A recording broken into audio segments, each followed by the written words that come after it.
Dan. Becky, we haven't got room for any more of these things. Well, can't we stow it in Sally Martin's soap kettle?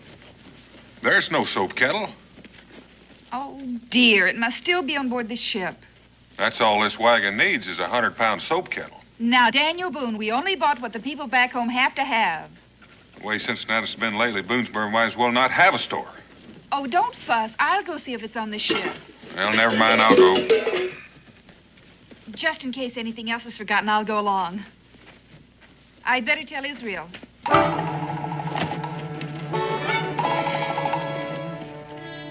Israel? Israel! Yes, ma'am? Your father and I are going down to the dock. We'll be back in a little while. Can I go too? I want to see what the new ship brought in. Not until you've had your breakfast. Yes, ma'am.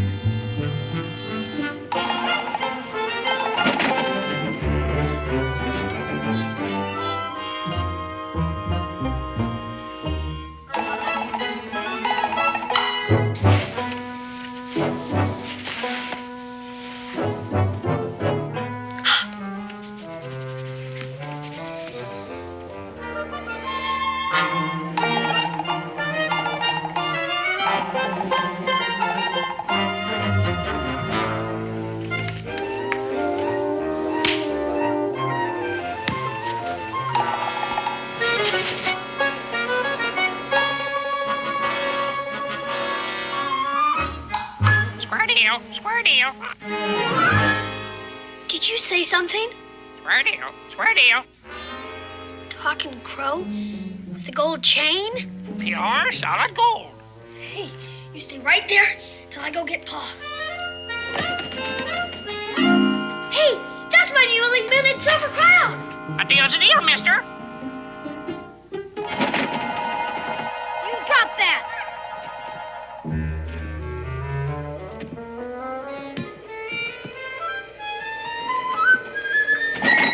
Doggone you!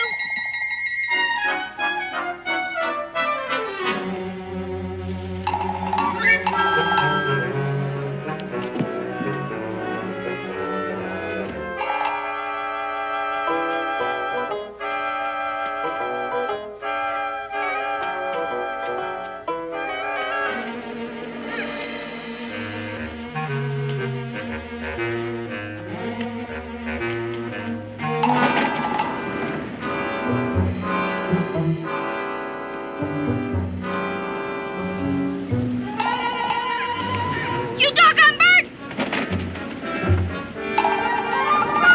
Drop that! You drop that!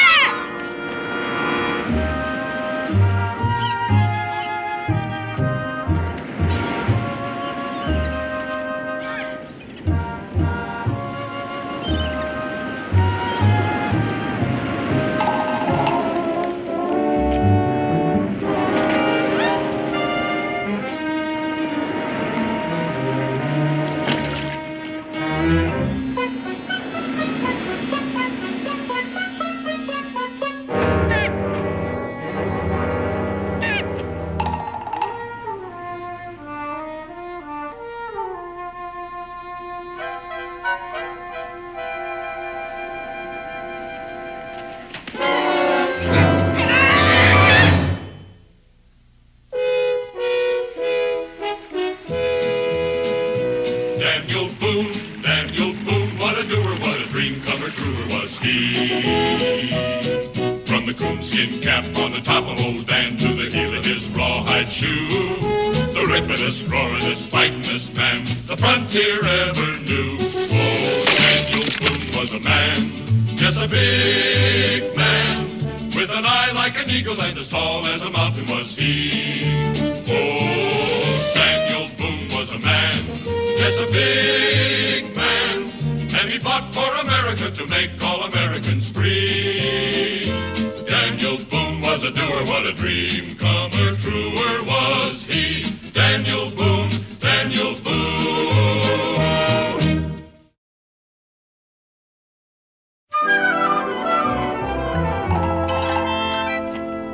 You'd run into a wall and dashed your poor brain out if I hadn't stopped you, lad. Yes, sir, I suppose. Was that a real man? That he was. So small. Yeah, that's why we call him Short Joseph. He was a good shipmate. Little Scataway's my name. I'm a seafarer lad. Israel Boone. What was that name again? Israel Boone. My father's Daniel Boone. You probably know him. Israel? I had a shipmate named Israel aboard the old Peril. He ended up climbing the king's rope. Does that mean hung? Aye, that he was. The king's robe. Died cursing as noble as a belted earl. Is he a pirate? Now, if you're going to use that kind of language, yes. The Jolly Roger was our flag, lad. Buccaneers politer. Square Deal's his name. A deal's his motto. He stole my newly minted silver crown. Stole? You mean he took it without giving you something in return? A bundle of needles. Well, then stole ain't the word, is it, son? But they weren't even his needles. He took them off my pa's wagon. A deal's a deal. If I were you, I'd hold my tongue. Your honesty is in judgment. Ah, my lad, he takes to you. Here you are, Square Deal. He also took to my silver crown. Well, you shall have it back, my boy, if that's what you desire. Why wouldn't I? Israel? That name takes me back. I tell you, suppose you take back your silver crown, eh, lad? And you give him back his needles. Nothing gained, nothing lost, right?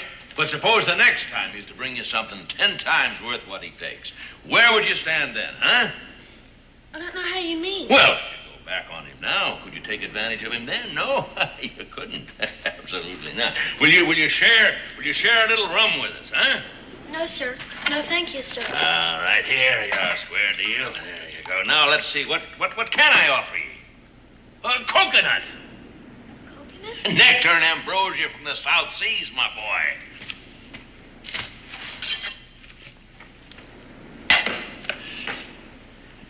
There you are, my boy.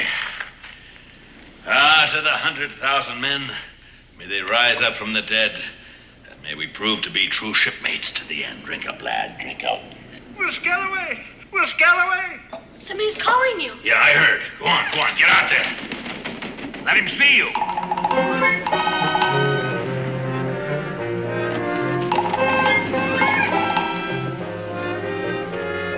Will, why didn't you sing out? I came with... Belay that! Son, you'd better go. Fly with me, fly with me. Thank you, I'd like to. Glad to meet you, sir. Yeah, same deal. Thank you for the coconut. Yeah, thank you for the coconut there. Will, That's a Daniel Boone's young sprout. Daniel Boone?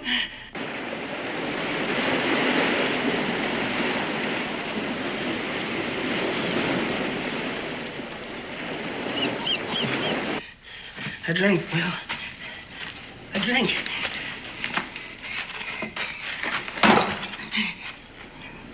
Have you got the Captain Scrimshaw chart? I got this from hand. Huh? Fool, you let him here? You mean he knows where I am? No, nobody follows Judd less than I let him. That's why I was by the captain's side at the end. How did you get the chart? Supposing I don't want to say. I spent years with him in the South Seas before he ran out to Jolly Roger. And I'm the only man that can read that chart. If I croak, you'll never get one doubloon from off the golden line. The captain was a pretty clever man, burying his boys and his treasure. And without his chart, you can dig this cove from end to end to end. Poor Judd. There's a chart. What'll you do with it, mate? Curse he for croaking. Curse hand for croaking. Where's that chart?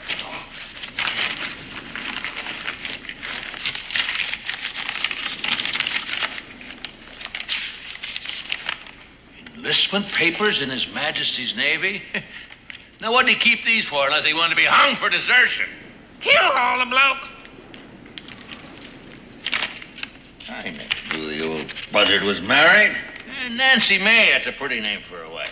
It's on him somewhere, I know that.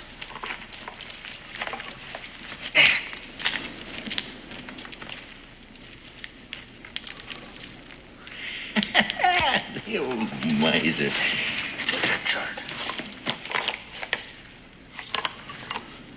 My diary!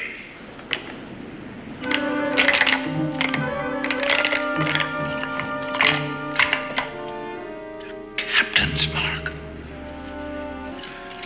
The Golden Lion, the ship's longboat, the Pearl itself, and the captain holding a trident.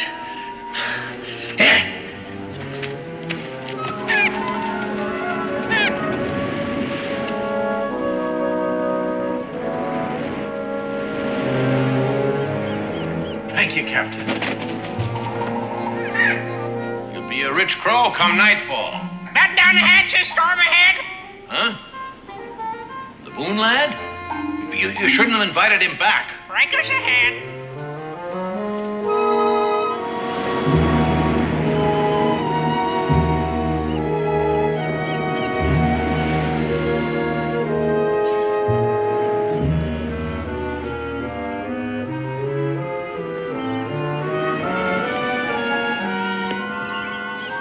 That's it, hand. Come a little closer. Want to miss you.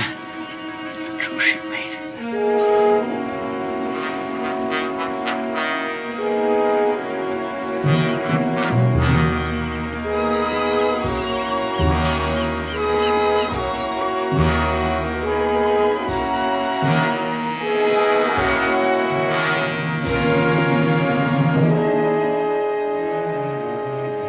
Thank you, mate.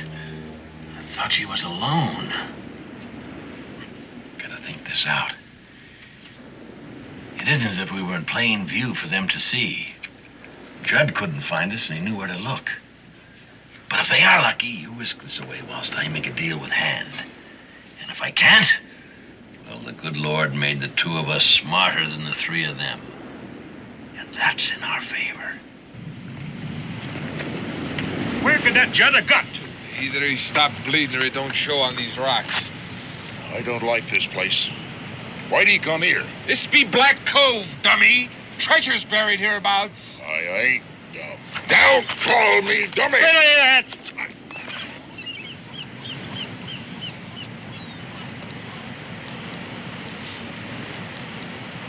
Sorry, Gentle Sam. Why, you was there as much as me. Maybe more, eh? The Perro stood right off that point. Up in the rigging I was, keeping an eye on the Cotton's launch. She rode low in the water, lads. From the weight of gold doubloons. I always admired the captain for that bit of work. Went ashore he did with 4 men. When he come back, he's all by himself. Not a scratch on it. And the captain's gone. The riches of the Golden Lion are ours. Aye. After we get the captain's map away from Judd. Now, he's got to be hiding underfoot someplace. Might be held up in a cave. Listen to Gentle Sam. He could be right at that.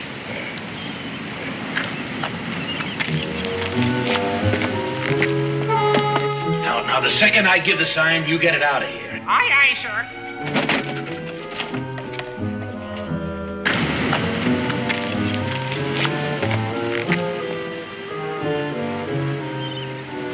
Maybe he's hiding over there in them hills.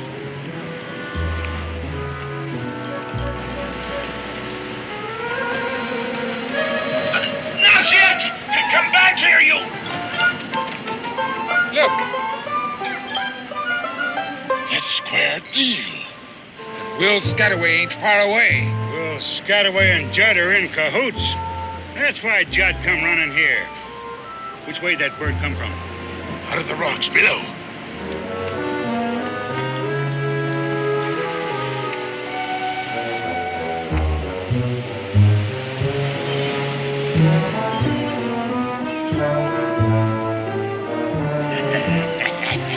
Right where I say. Spread out. Keep low behind the rocks. They know we're here. Watch out for Will Scataway. He'll have a trick up his sleeve.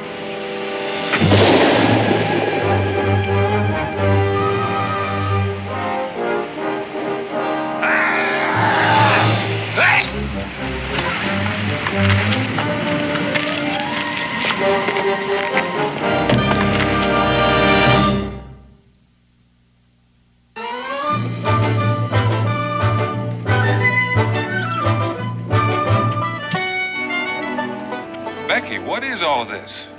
Well, the plow is the one you ordered for the Jimsons the day we arrived in Phoebus. Here's the bill of lading. The rest, I guess, was delivered with the plow. Madras cloth, licensed by the East India Company, delivered to Rebecca Boone at the sign of the Dolphin? I needed it. I suppose we couldn't have made the trip without this fancy plate. Oh, Dan, I'm so tired of our wooden ones. I'm even afraid to try to read this Chinese writing. I fancy it says tea. Cincinnatus hasn't had an ounce since spring, and everybody needed it. I can think of one person who doesn't need it. Oh, I'm not riled at you, Becky, but... Thank you very much. Dan, I'm rewrapping these smaller parcels to make it easier for you to pack them. Oh, that's very nice.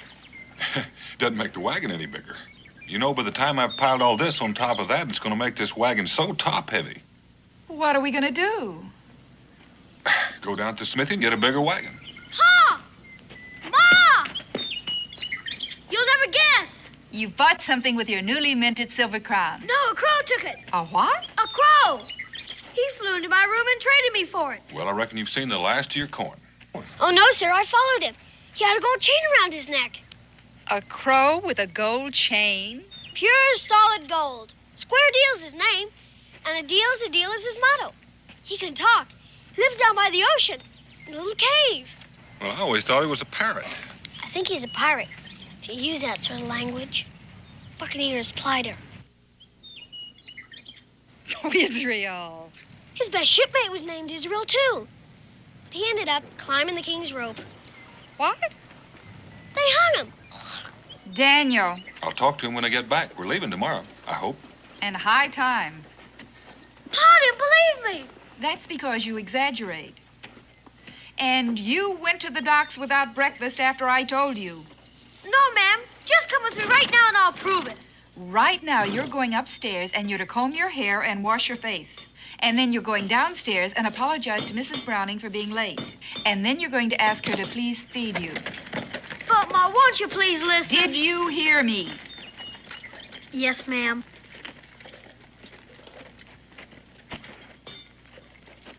Hey, these are pretty. Yes, ma'am. I'm going. But I did say talking crow.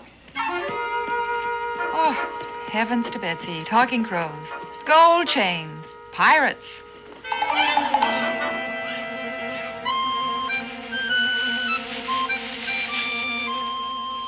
Delivered to Rebecca Boone. Sign of the Dolphin.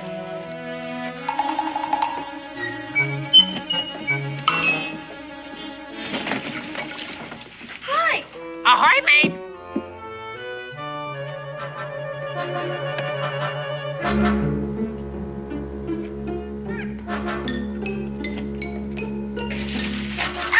Hey! Hey! If you don't take something back, it won't be a deal, will it? A deal's a deal, mister.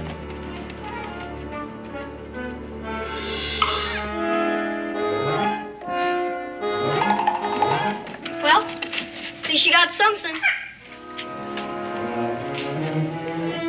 Evidently, it's ivory. Bet it's real ivory, too. Well, Scataway sure was right.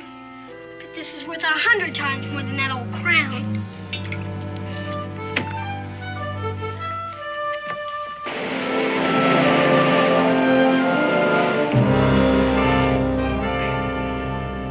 Where is it, Will? Stand up. What'd you do with it? I don't know what you're talking about. Next, I suppose you'd be saying you don't know Judd neither, right? I knew Judd, Gentle Sam. See, I might have admitted I did. Why shouldn't he? It don't do us no good, and besides, we know he knew Judd. Hey, that's right. We were all shipmates on the Peril, weren't we? Stand up.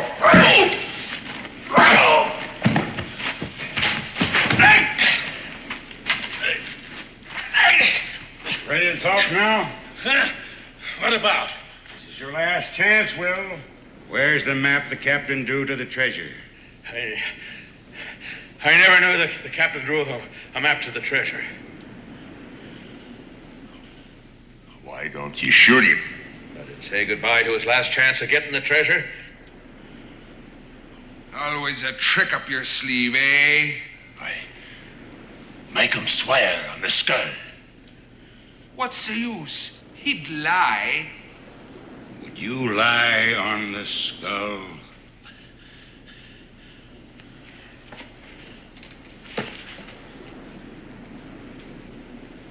This looks like Short Joseph. It is. He couldn't lie on Short Joseph. Not hardly. Now listen to me, Will. When the captain buried the treasure off the Golden Lion, he drew a map so he could find where he buried it. That sounds reasonable. It's a fact. Otherwise, he might as well have thrown the treasure overboard.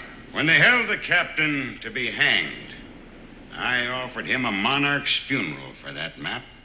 Shipmately thing to do. The captain gave the turnkey his gold earring to throw Hand out of the cell, which was Hand's good fortune. Otherwise, they might have kept him and hung him. Now, Judd was with him at the end. Why? To get that captain's map before he danced on air. Judd practically said so before you ran away from us. Give him the question. Will Scataway lay your hand on the Short Joseph?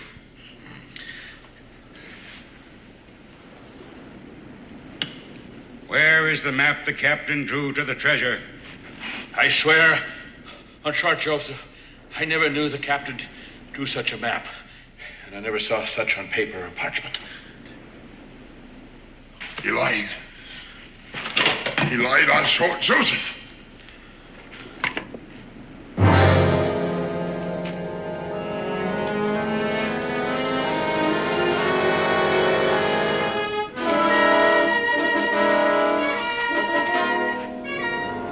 Shipmate or no, there's nothing else I can do with you. Hand! Look at this. The map was folded up inside. Square deal. Will knew I'd be after Judd, so he sent that bird away with it. Where'd he take it, Will? There's no use of asking a man that'd lie on Short Joseph. Well, when a man lives right, his rewards come to him. I must have been living right, not even noticed it. There'll be no getting away this time.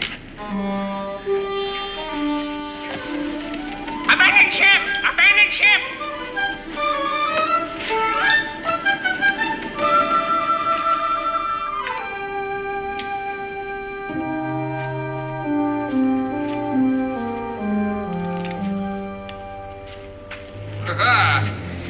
Will's in cahoots with a female. Female name of Rebecca Boone. Will, you always did have a way with the fair sex, you did. Fair women and black crows strive to please me. Well, they strive too hard this time. Oh! She wanted you to know she got you, Billy Doo. Now, we know where we can put our hands on her, and I got ways of making female women talk. Females don't stand up to me the way Will does. You want me to kill him? No, tie him up.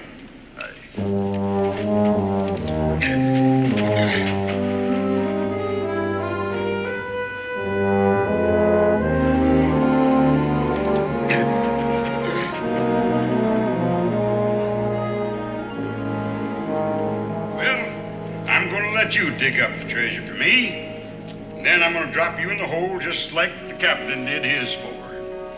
You can say your prayers till we get back. Say one for me, Will, if you got time. I truly regret this, Mrs. Boone. On the other hand, I know where Square Deal took the map, and I could get it back. If I could get but loose on this thing, if I could... Square Deal.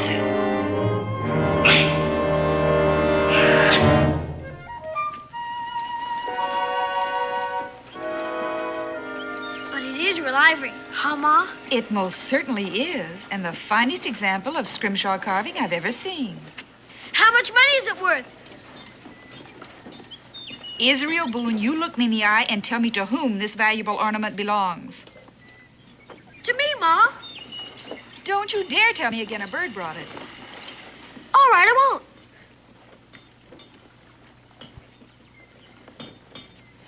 Do you know where it came from? Well, I got an idea. Israel. Yes, ma'am. Yes, I do. Then you march right back with it. But a deal's a deal, Ma. Will Scataway said so himself. He said it would be mine to keep. I don't know Will Scataway, but I do know right from wrong, and I expect you to know the same. Now march. Yes, ma'am. But what if Will Scataway says a deal's a deal, and it belongs to me? We'll face that when we come to it. Now go along. And you come back right afterwards, you hear?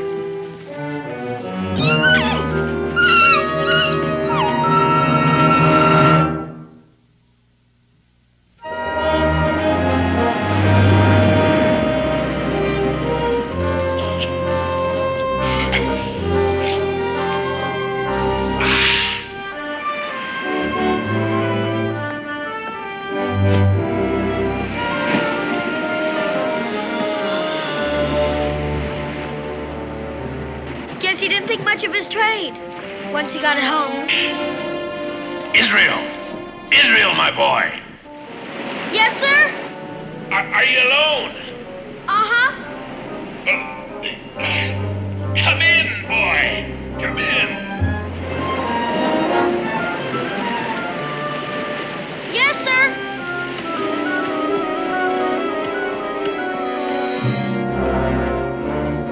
What happened here? What do you got in the barrel? Don't ask questions, son. Just try and loosen me, will you? Yes, sir.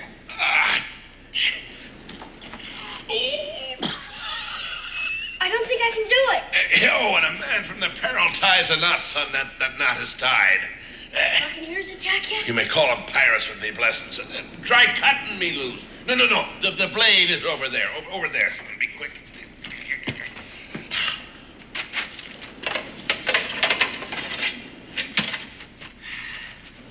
This is sharp. It had to be. Belonged to the head chopper of the Tower of London, boy. You mean he cut off heads with it? And he did the job so neat. After he cut a head off, he had to give the fellow a pinch of snuff to see if it were properly done. Oh.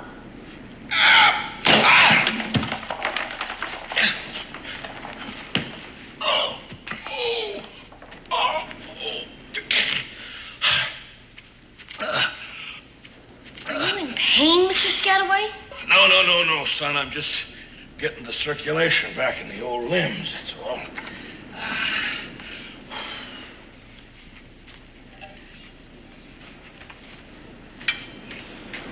Think them pirates will come back? As sure as the good Lord and made little green apples. This time, I tell you, we're gonna have a few surprises, and wait for them. I'll ask my pa to help you. I'm sure that's meant in a friendly way, my boy. Any pirate he meets up with will be in bad trouble. Well, I'm sure of that. You remember what I told you? I remember everything you said. We're shipmates to the end. Well, that's a solemn prophecy come true because you proved yourself to be a true shipmate. Thank you, sir. You saved this old man's life, and I'll be thanking you when it ebbs out to sea for the last time, my boy. Shipmate, your other prophecy also turned out to be true. Did it now? You know, the one about not taking back my newly minted silver crown. Deal's still a deal, isn't it? Well, sure, why not? Well, Square Deal already traded me this.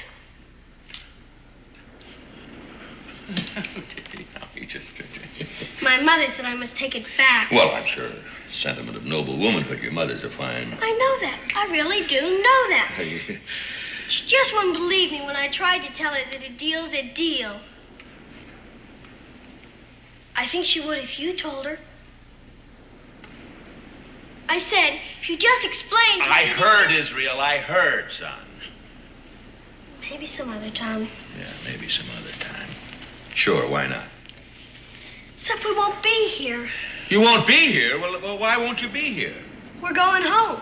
All Ma and Pa have done in Phoebus anyhow is buy stuff for the folks in Boonesboro. No, look, lad, before you go home, I wouldn't want you to be disappointed, see? So I'll trade you back this fine, freshly minted crown, you know, for that little piece of broken down ivory there. No, thank you. I like the ivory better. Bye. Bye, son. Wait a minute. Look, do you happen to be a card player? We've got an author's deck back home. No, that's one I don't know, authors. Well, say it out 3 Shakespeares. No, that's not what I mean. You see what I mean? I tell you what, you set up the barrel, pull up a seat, I'll get the cards. Okay.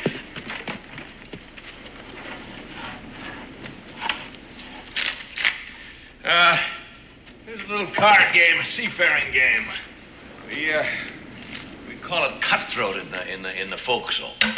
Why do they? Well, we'll just play a few games in the open, you know, till you learn the ins and outs of it. There you are. Cut. And you need it. What a mess! What a mess!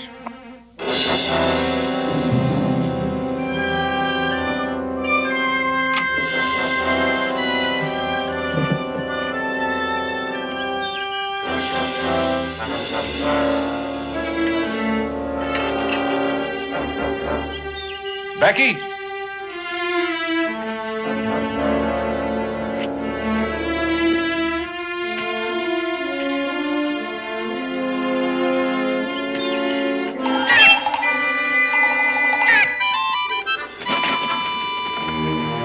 Becky! Israel!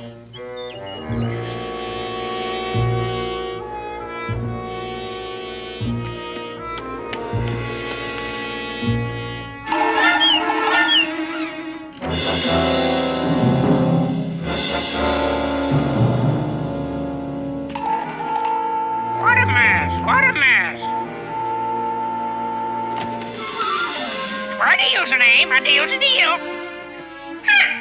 Israel told me about you, but I didn't believe him.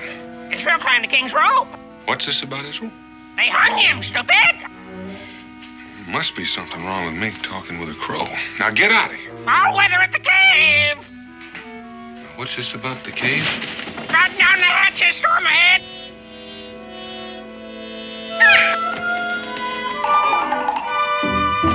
Now hold on a minute.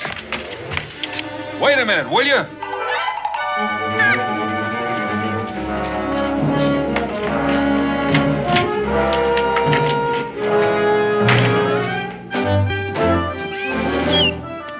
Go ahead and don't lose me.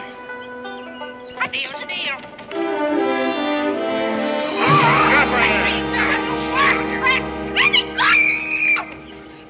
All right.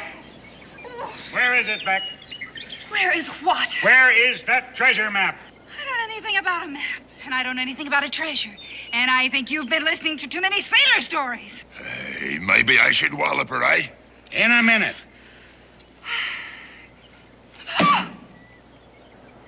It's up to you, Beck. Oh, don't call me that. All right. Miss Booney, then. Mrs. Daniel Boone.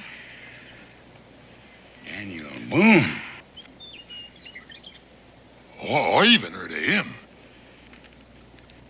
Well, Will Scataway and Daniel Boone are in cahoots. So the holier-than-thou Daniel Boone is as much a pirate as the rest of us. Dan is no pirate. Mrs. Boone, you have just been promoted to hostage. He'll give up the treasure to get his missus back, or his half of it anyhow. How about Will? Well, if Dan wants to split his share with Will, that's up to him. Mad! You're all mad. Boone is even sneakier than Will is. He'll have bear traps hid all up and down that cliff. My Dan is not sneaky, and if he were here, you wouldn't say that. Stand your hatch. Typhoon, I'm not your leader because I'm simple-minded. I'm tactical. Surprise is the road to booty. Take her away. Aye. All right, you.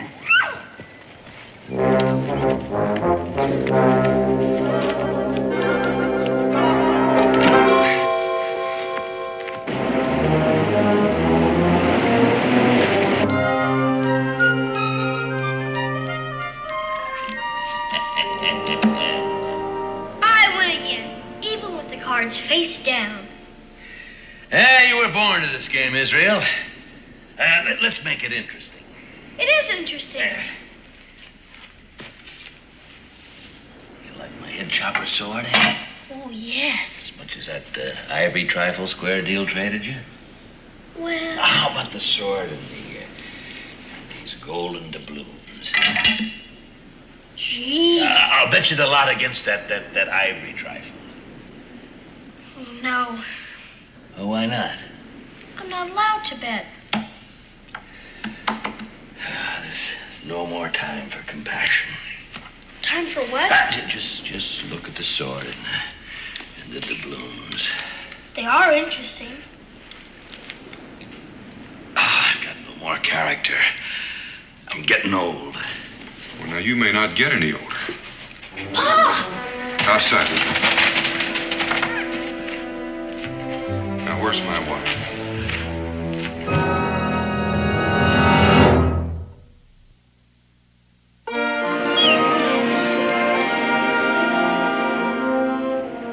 Standing watch, mate. Standing watch.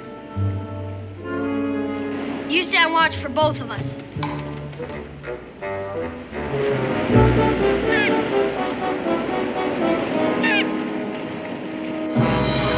Now, I ask you a question. Where's my wife? Well, I have a shrewd idea who took her, and it wasn't me. Was it them pirates? Yeah, my shipmates from aboard the old Peril. Then there really was a peril. Hand was a third mate. Ferocious and cunning man. And if I know him, he'll be coming back here. But what did they want with Ma? Well, son, you might as well know soon as late. It was my doing. Otherwise, old Will'll be a dead man. Just tell it. Well, if the young sprout will... If I could just have the Scrimshaw carving, if I... Israel?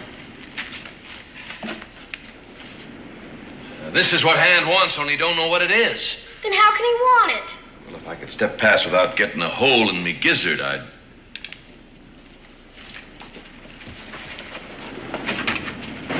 Gaze upon Black Cove. First time I laid eyes on it was 2 days after we sacked the Golden Lion.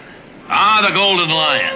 A rich prize she was. Every man Jack on the Peril put his back into the task as we raised every inch of sail and clothes for battle.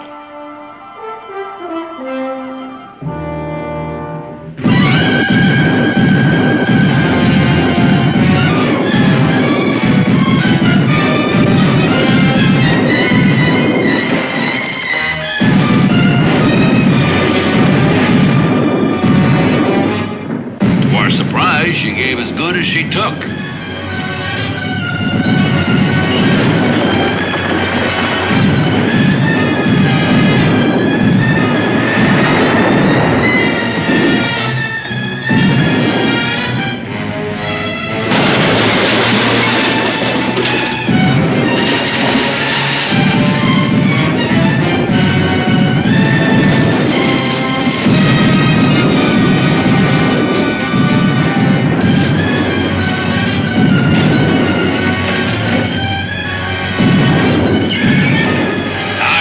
See Short Joseph at the wheel when he ended his days. Fire and cannonball were everywhere. Still, the Golden Lion was no match for the skill and daring of the men of the Peril. It was only a matter of time till the crew of that prize ship lay dead on her decks. Dead to a man. We got her treasure aboard, but we were sore hurt. We barely managed to limp into this cove and beach her for repairs. That ship brought us fame and it brought us trouble. A ship of war was at our heels and we hid there. We set out to sea with the treasure in our holds. Well, His Majesty has ropes enough. Bury it, the captain said. Sounds reasonable. He was a reasonable man. Well, he buried the treasure and we set safely out to sea. And from that day on, every man Jack thought the treasure was his own. And day after day, they kept searching for the parchment map. And day after day, the captain, as if he didn't know what they was up to, he sat scribing his Scrimshaw. And only I knew what it was. And this is the chart of the place where the treasure's buried. Aye, clear as print to those that can read it, and I can read it. But Where are the letters? Letters are for educated people. Gypsy knots. Signs that thieves leave on walls. And secrets Jack Tar scribes on a whale's tooth. They shout out loud to me. Is that the Peril? Yes, it's anchored in the deep, can't you see? And there's the captain's longboat. And the stone lion guarding the treasure. You mean that rock is supposed to be a lion? Yeah, you gotta use your imagination. Number 14 on the ship. Does that mean the number of paces? Aye, to old Neptune's trident there. Oh, and old Neptune's trident is where the treasure's buried. Well, that's what the captain would hope he thinks, see. And you dig and dig and dig till you're old and gray, and you'd find nary a farthing. Look. Look there. Look out there. Trident shows the opening. Oh, yes, and more. Now, look here. The center time's a compass, pointing true to the North Star. Now, the outer rim's a path to follow, moving by the clock, as every sailor this side of the equator knows. North by the star, northwest by north, due east. Hey, your father made a fine sailor, Israel. The North Star's over the woods, too. Due east. That brings us south just above the high tide line. South. Circling southeast. Due south to a point just level with the opening in the rock. With your 2 feet standing on your own 50,000 golden doubloons. My golden doubloons. He's dividing the treasure with us, Pa. Well, now, Israel, you've got to own before you can divide. Well spoken, Mr. Boone. Shoot him, Mr. Boone. That's hand. No, Pa. They'll kill Ma. It's all right, Israel. Mr. Boone, looks like we both got what the other one wants. Are you all right, Becky? Yes. Oh, she's all right for now. He won't hurt her unless I say so. But if I do... That old square deal was supposed to be standing guard. Foul play, mates, foul play. Breakers ahead, breakers ahead. Mr. Boone, I got a deal for you. What kind of deal? I get the treasure map. You get Mrs. Boone. It's a deal. Well, I reckon I agree, especially when there's nothing I can do about it. Well, you ain't gonna give him the treasure. Let me have the chart. But you can't trust it. 1 minute after he gets his hands on it, he's just gonna... Stay put. The captain come to life again. Why, he'd have killed us both, Will, without turning a hair. I admire that in a man. Scataway. Yeah, well, I must have dropped it in... Hand it over. What's that?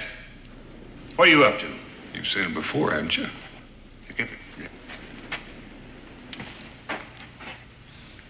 Captain Scrimshaw. No wonder we were never able to find that chart. He never even bothered to hide it.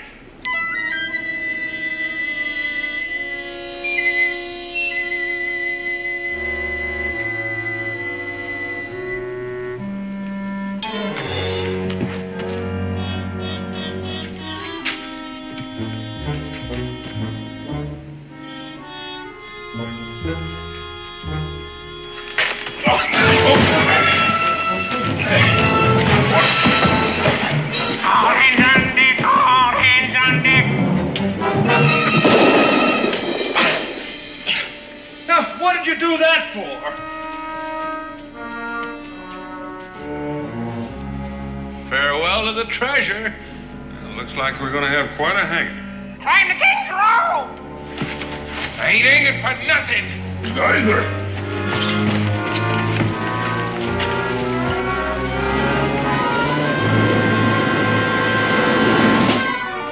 Don't let him get away. Pa, let him get away. And we're all alive. What difference does that make? Treasure's gone. Where is it, though? Let me see. North with a star. Northwest by north. Due east. Pa remembers the whole thing. Oh, glory be, son. Come on. If my figuring's right, it should be just about there in those rocks. We're rich. 3 cheers, we're rich. Hooray! I'm afraid not, son. At least the owner of the Golden Lion will get their money back. I know Lords of London will be pleased about that. Well, unless they're told, they'll never know. They will be. Here, but suppose I say you take 2/3, we forget Lloyd's, both of us, huh? Pa wouldn't do a thing like that. Well, I found out a man loses his character and grows soft with advancing age. And I suppose the same is true with you. Well, anyway, Lloyd's of London is offering a reward. Well, now, I've heard that, Israel, but don't count on it. No, you don't suppose. Well, now, if it comes, it's all yours. Well, that's something anyhow. Let's start digging. It's a deal. Hey!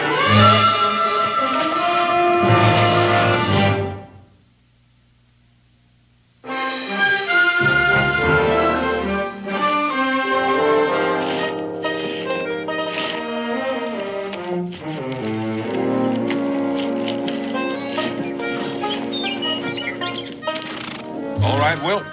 Aye, mate. All right, make her fast. Yeah, taut as taut can be. There we are. Ship shape. Oh, no, Becky. But these are our things, Dan. Slack her off, Will. All right. Stand by to receive aboard. Becky, you're going to have to drive. Will and I'll have to walk alongside to steady it. Yeah, if we run into rough weather, we can throw out a sea anchor. Come on, boy. Square deal. Fly with me. Oh, you have no principles. Yes, a deal's a deal. All right, move out, Becky. Yep. Well, after you visit the Boonesboro, you're going to go back to sea? Well, we haven't made up our minds. Buccaneering's pretty played out as a trade. Well, you can get some money from Lloyd's. You could buy a store in Boonesboro. Afraid I wasn't cut out to be a storekeeper, mate. Oh, I don't know, Will. A retired buccaneer with a talking crow for a partner? Well, Deal's a deal.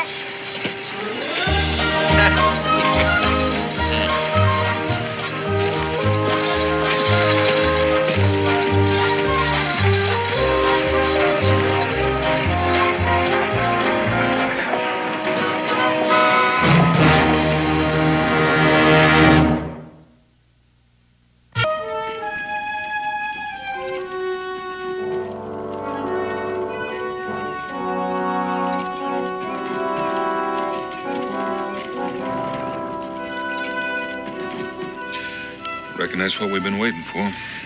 And right on schedule. It's almost too easy. He doesn't have any British troops escorting him. Since the British control every foot of this territory around here, I reckon it...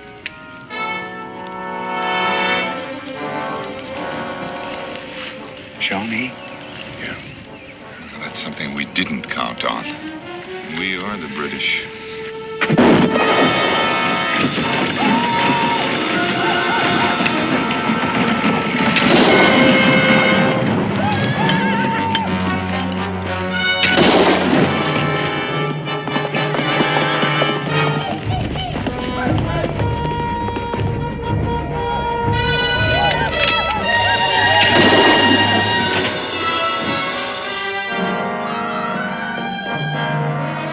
Jehoshaphat. That newfangled rifle he's got 3 times faster than a musket. And there are 200 more of them in that wagon. The Shawnees must think they've tangled with a magician.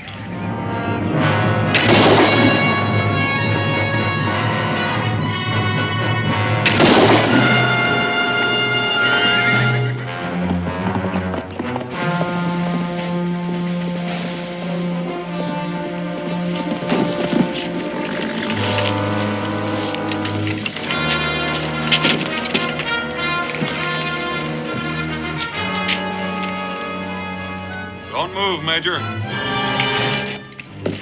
wouldn't do that, Major. I don't want to have to shoot you.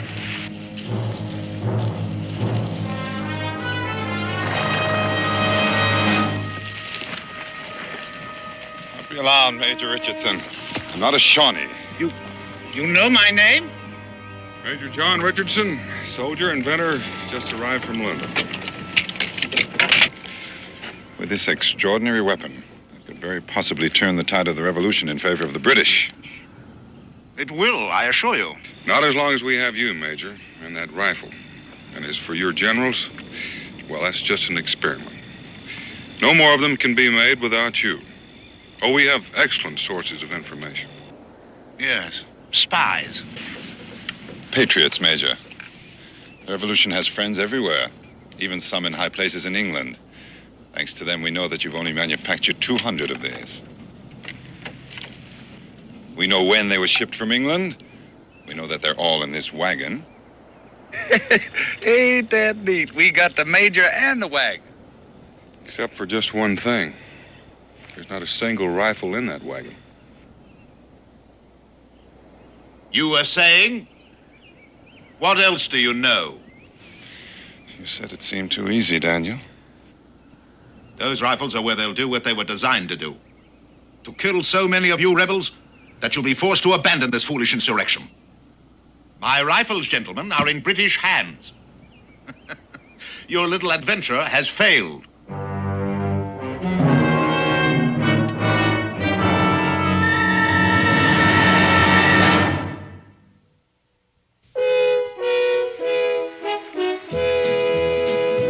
Daniel Boone, what a doer, what a dream comer truer was he. From the coonskin cap on the top of old Dan to the heel of his rawhide shoe, the ripidest, roaringest, fightingest man the frontier ever knew. Oh, Daniel Boone was a man, yes, a big man, with an eye like an eagle and as tall as a mountain was he. Oh, Daniel Boone was a man, yes, a big man, and he fought for America to make all Americans free. Daniel Boone was a doer, what a dream comer truer was he. Daniel Boone, Daniel Boone.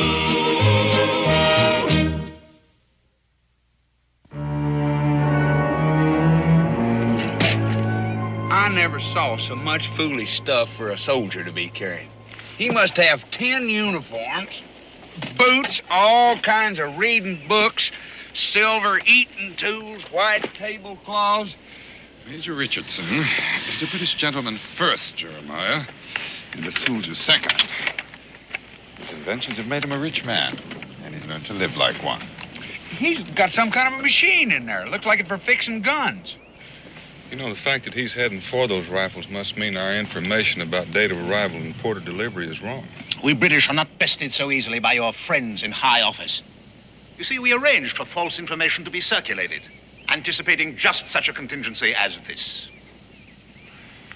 Where are the rifles, Daniel?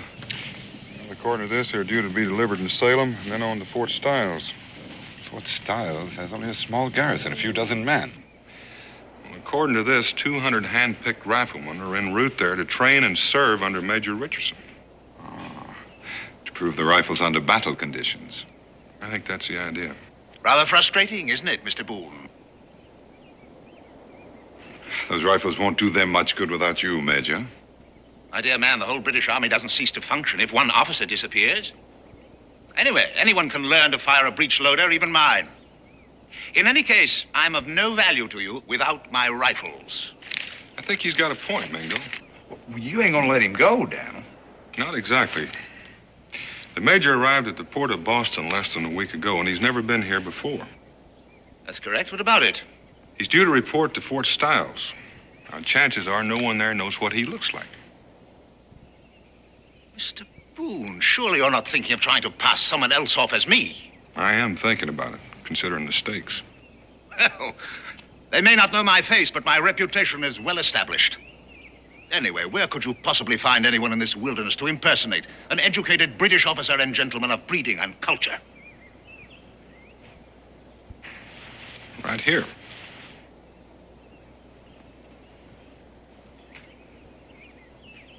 This savage? Well, this savage, Major, is a graduate of Oxford. And as for your reputation, you may have difficulty living up to it once Mingo is impersonating you. Now, let's get out of this open. We've got some work to do.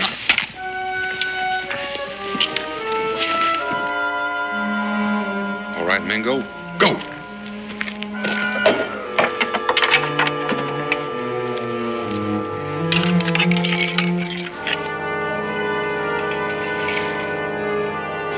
You don't actually believe he can learn in a matter of hours the skills of a lifetime, do you? I think he can learn well enough, Major, to fool anybody but you, and since you won't be there to call him on.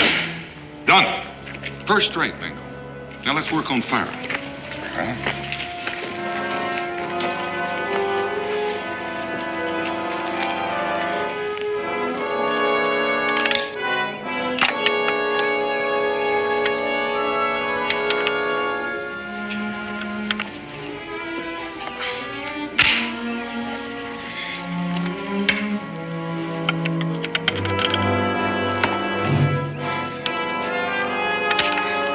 Anytime you're ready, Daniel. Fire.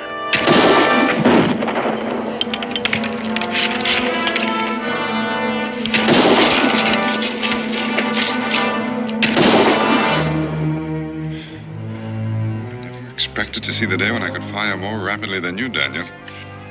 Speed's important, Mingo. It's not worth a hoot without accuracy.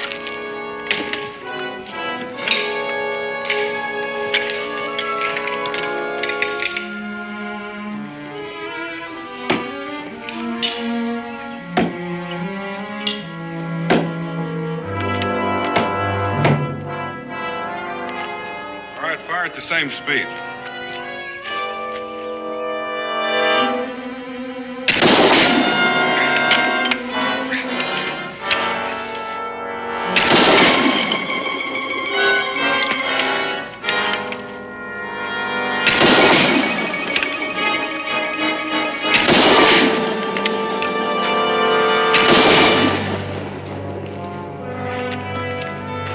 You're to be congratulated, Major. Truly magnificent weapon. Yes, sir, Major. Your rifle in the hands of 200 Kentuckians, well, they'd be the equal of 1,000 of the Crown's finest. Well, you're getting a little ahead of yourself, Mr. Boone. Even if he is accepted as me, how do you plan to get those rifles out of Fort Stiles? Well, that's a good question. I wish I had the answer.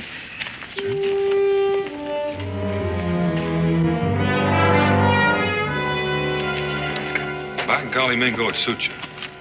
Well, it suits my father's English blood, but my mother's Cherokee blood is on the warpath over the scalping you gave me. Well, the hair will grow back.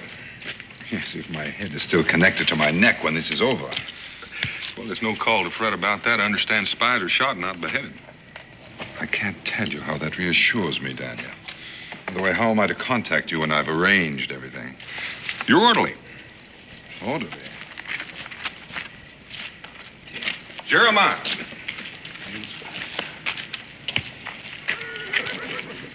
Well, you reckon I'll pass for an Englishman? You will if there's a place in England called Kentucky. Huh? From now on, you're going to develop a sudden case of sore throat. Sore throat? The minute he enters that fort, he's going to go mute. Is he trying to tell me I talk funny? Oh, he meant no offense, Jeremiah. It's just that you speak a little peculiarly for a British red coat.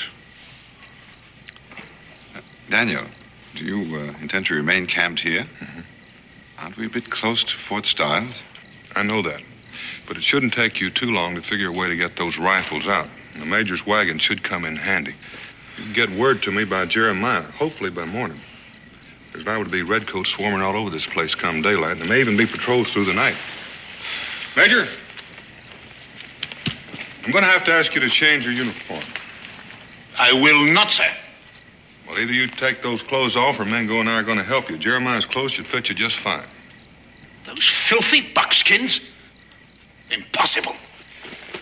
Well, now, Major, a bound and gagged prisoner in buckskin would look a lot more natural to a British patrol than a trussed-up gentleman shivering in his drawers.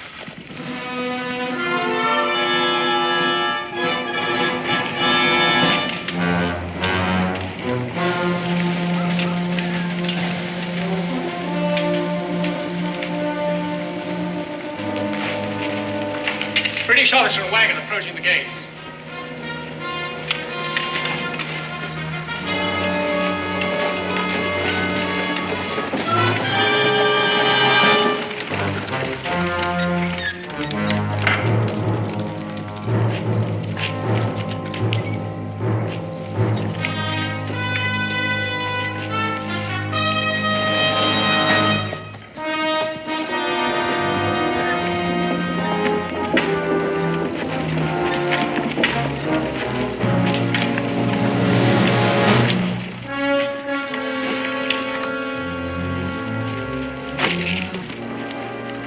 must be Major Richardson. Colonel. I insist that you inspect my papers, Colonel. Yes, of course, but I have been expecting you, and there's several... Well, then I presume that my quarters are ready. Yes, but I thought we'd have a little talk first. Where are they? Well, you're in the same building with me. Our offices, dining room, and so on are in headquarters building. Yes. Well, that should be satisfactory. Quarter my horse, won't you, please? Take my personal effects to my quarters. Now, if you please, Colonel, I should like to inspect my shipment of rifles. Where are you keeping them? Well, that's what I've been trying to tell you. I received notification early this morning that there was a storm at sea. The ship has been delayed. It's not expected to dock in Salem until late tomorrow. Yes, well, that is a disappointment, isn't it? Then I assume that you have provided a suitable place to store the rifles when they do arrive. Oh, yes, I've made room in the arsenal. They'll be quite safe there, locked up tight. But I do have a pleasant surprise for you, Major, to offset your disappointment. Oh? Yes, your 200 riflemen on their way here will arrive under the command of Captain Halstead. Captain Halstead? Barnaby Halstead. I understand you're old school chums. Oh, you mean that? Captain, of course, Captain Halstead. Yes, well, delightful. Come along.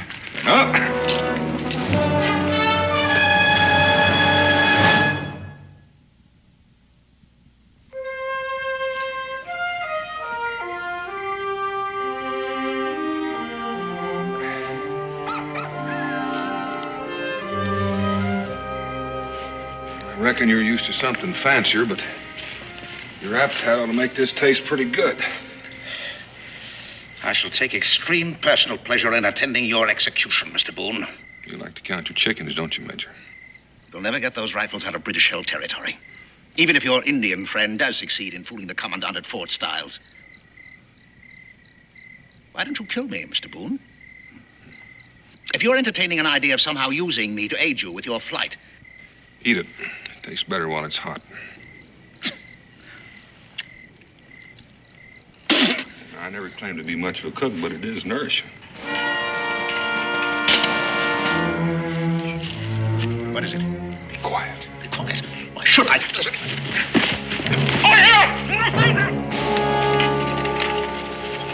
You hear something? That I did. Like someone shouting for help. Seemed to come from that direction. Right. Over here, British officer! This way.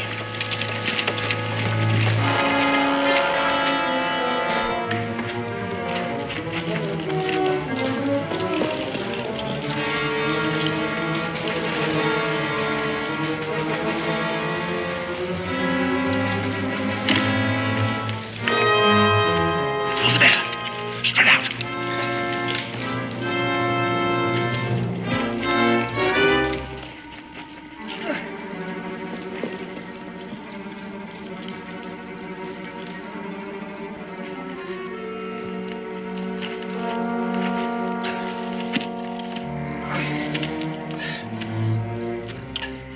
Corporal, I was never so glad to see a British uniform in all my life. That's so.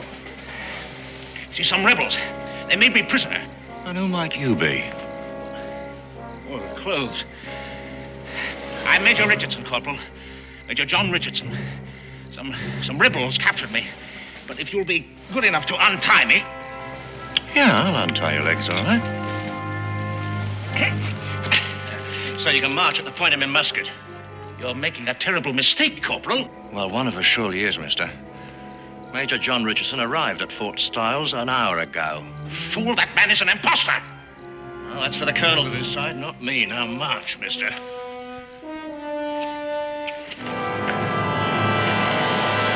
All this finery, Major, is bad for my morale. Makes me feel a bit homesick. The truly civilized man carries his civilization with him, Colonel. I, for one, should find it unbearable to have to live for very long as the primitives in this country do. Well, then I must apologize for the plain fare my orderly prepared for your palate. No. I'm quite well aware of the difficulties in finding a proper cook once one leaves England. which is precisely why I found it necessary to bring Chester here as my orderly. Not only is he an excellent soldier, but an accomplished chef as well. Isn't that so, Chester? Perhaps you'd better not try to speak. Your vocal cords will never heal. As soon as we're settled in, I'm sure that Chester will take great pleasure in delighting you with his skills in the kitchen. What exactly happened to his voice? Dust along the trail, I expect. Inflammation of the throat. Chester, you see, is accustomed to the more salubrious climate of our homeland. And his health, I fear, is rather delicate.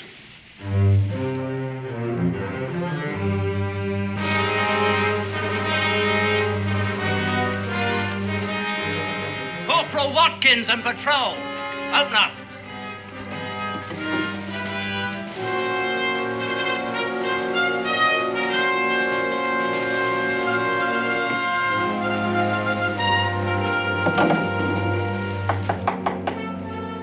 Come in.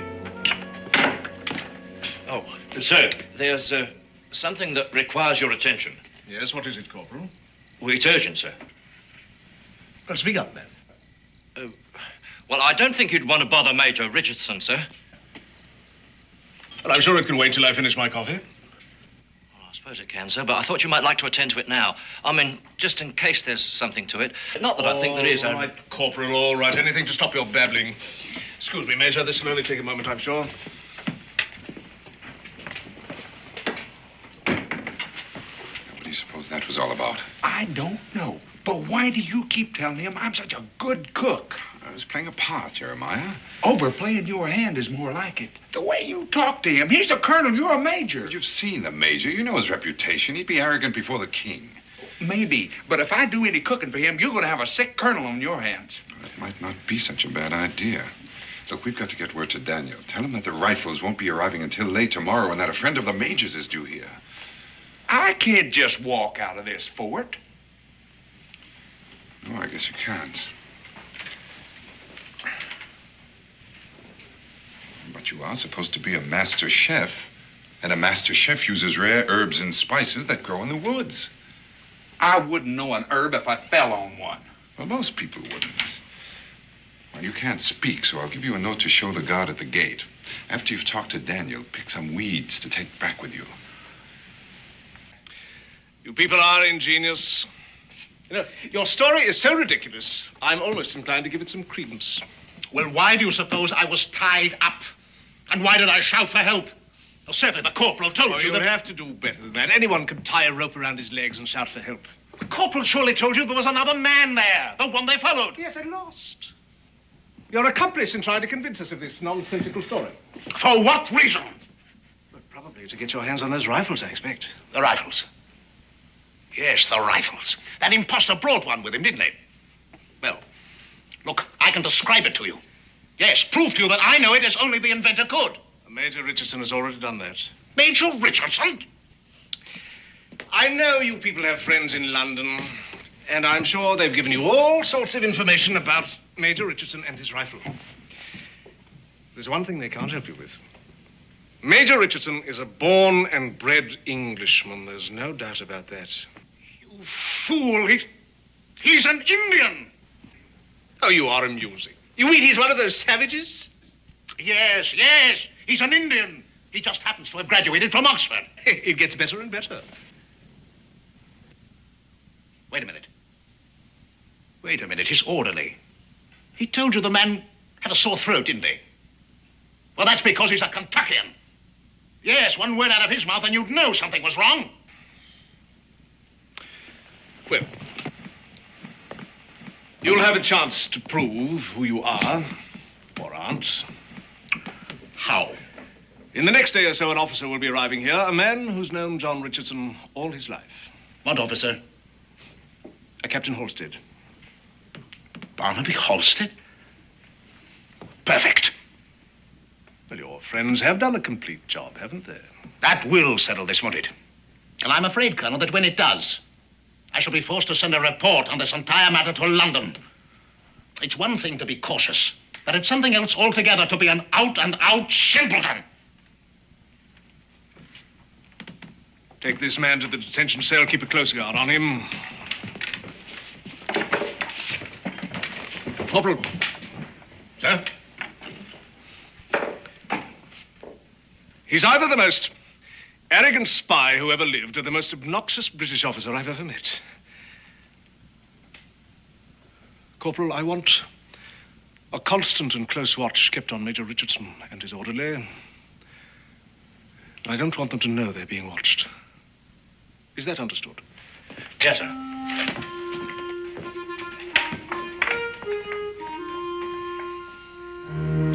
Well, it appears to me that the longer we keep up this play acting, the more apt we are to stick our foot in their mouth. Now, if them rifles don't get here pretty soon.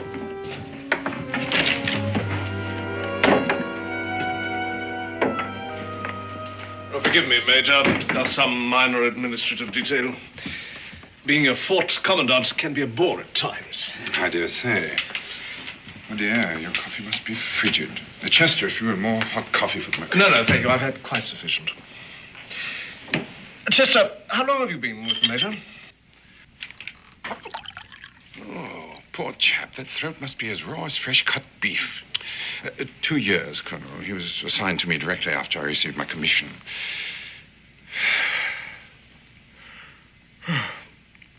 And now, if you'll forgive me, Colonel, I am a bit tired after a long ride, and I do want to be fresh in the morning. There's much work to be done.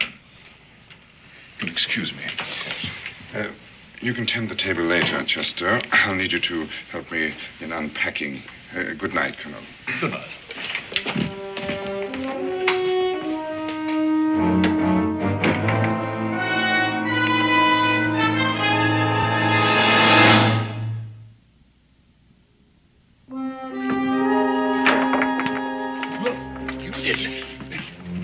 You stepped right on my... You know you pretty nigh broke my toe. You were going to answer the Colonel, weren't you? Why, he's sneaky.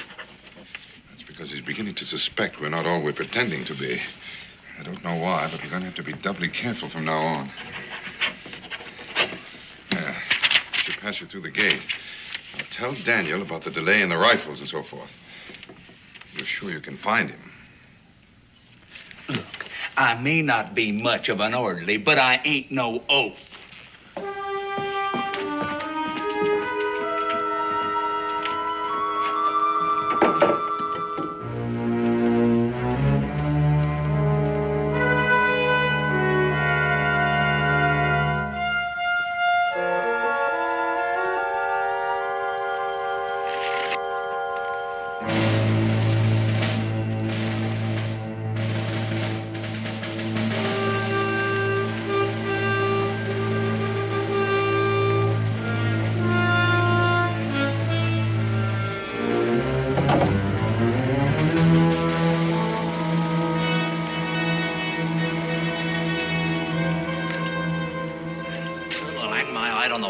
Lose him. Track him by moonlight's well nigh impossible without cat's eyes.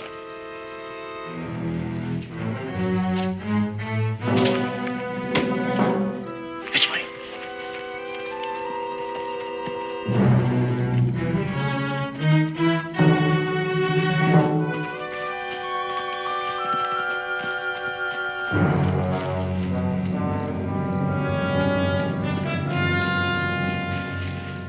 The Colonel didn't say anything to Mingo about Richardson. And the fact that he's got them redcoats on me. Oh, he's got his wind up all right. Are you sure you got them off my trail? If those rifles weren't so fired important, I'd say you and Mingo ought to get out of there right away any way you can. You know something? I think Mingo's enjoying that play acting so much, he wouldn't leave unless you drug him out of there. Dan, have you got a way figured to get them rifles out of there once they get them in there? No. You say those rifles are due to arrive tomorrow afternoon? But that's what the Colonel said. And the Major's friend, Captain Halstead? That's tomorrow night or the next day. We still have some time left. If everything goes according to schedule. And so far, it ain't. We've got to prove to the Colonel that Mingo is Richardson beyond a doubt. That's impossible, ain't it? I'm beginning to think so. Look, you better get on back and don't come out again. We can't afford to make that fellow any more suspicious than he is. Almost forgot.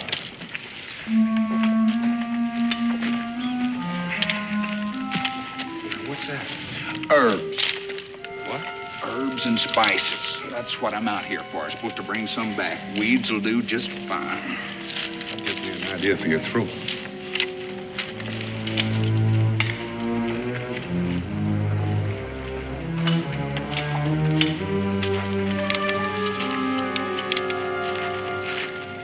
Them herbs?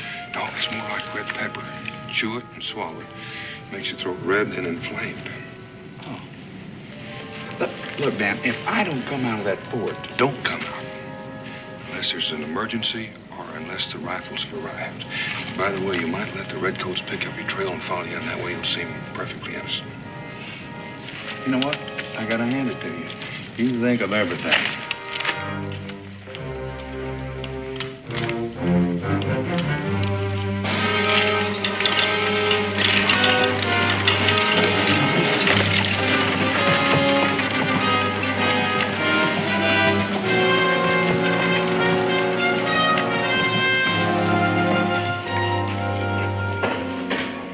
Men, form a double rank.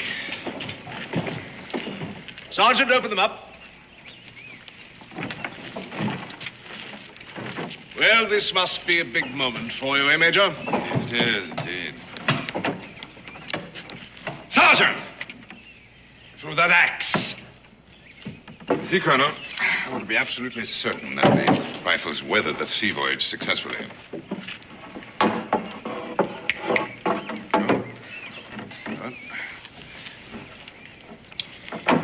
There, Colonel.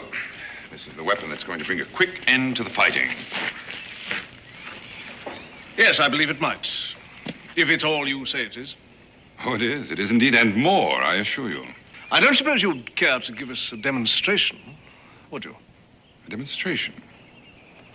You mean right now? Yes, right now. Why not? Yes, indeed. Why not? Corporal. Sir. Arrange a target for the Major, will you? Sir.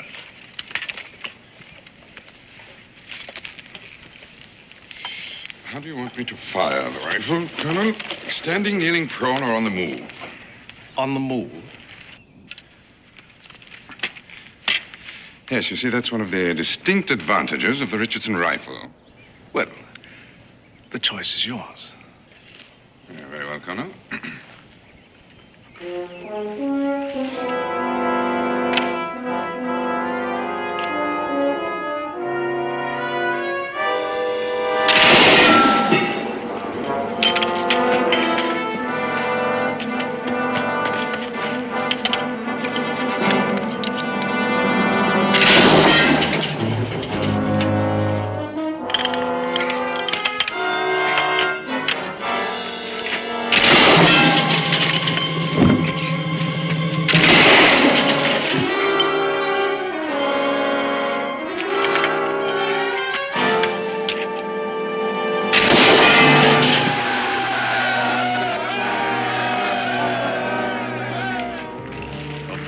Impressive demonstration, Major. Thank you, Colonel.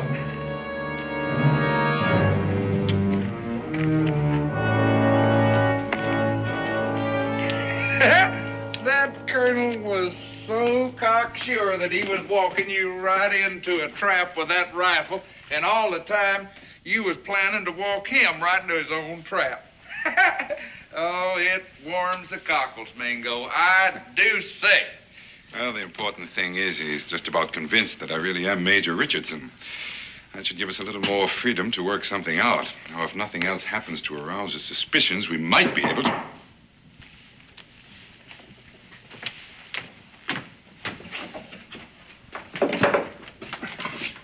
Major Richardson, I've a really extraordinary surprise for you. Oh, well, out with it. You'd better put your tunic back on.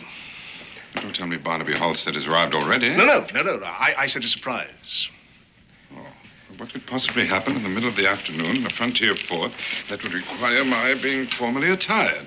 The arrival of a member of the fair sex. And I do mean fair, Major. You ought to be congratulated. She is a beauty. She... Yes, her boat docked in Yorktown yesterday. All the way from Liverpool, just to surprise you on your birthday. And she's in the sitting room waiting for you right now.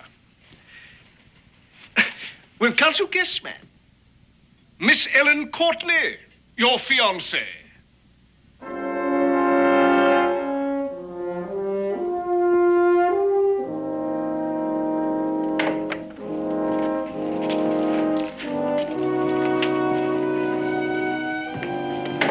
Miss Courtney? Well, that's hardly the look of a man who hasn't seen his betrothed for a long time. A surprise, Colonel. Merely surprised that she'd come all the way to this wilderness.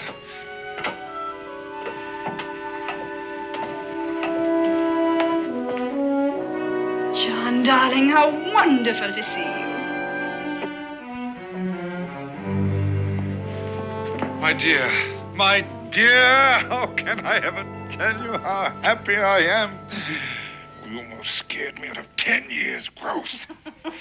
Poor dear. The shock of seeing me is very nearly undone. Very nearly. Well, I'm sure you two don't need me around. We'll see you at dinner, I hope, Miss Courtney. Surely. And she's brought a real surprise with her, too. Oh, Chester, Sergeant Miller, who brought in the rifles, has potions and ointments for all sorts of ailments, and he knows a bit about medicine, too. I told him about your throat. He's waiting in the North Barracks to have a look at it now.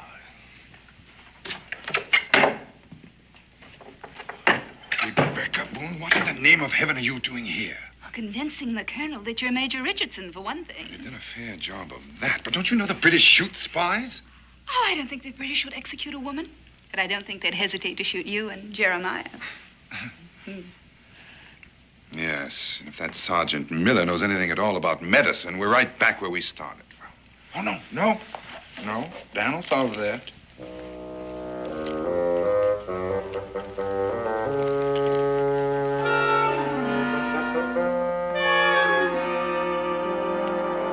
I'm on fire. I am burning up. Good. Now's a fine time to show your throat to the sergeant.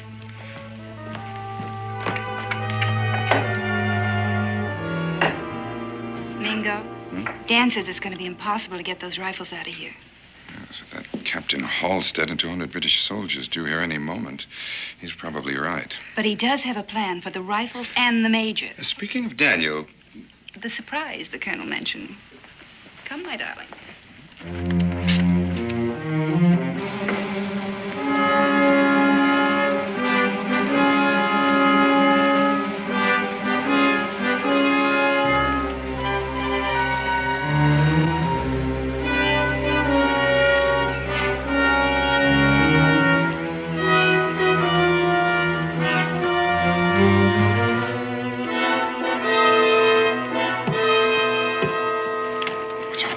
The surprise. It's the rest of your things from your flat in London. You couldn't bring them when you came. Since we're going to be married, I thought... Yes, I know, but where's Daniel?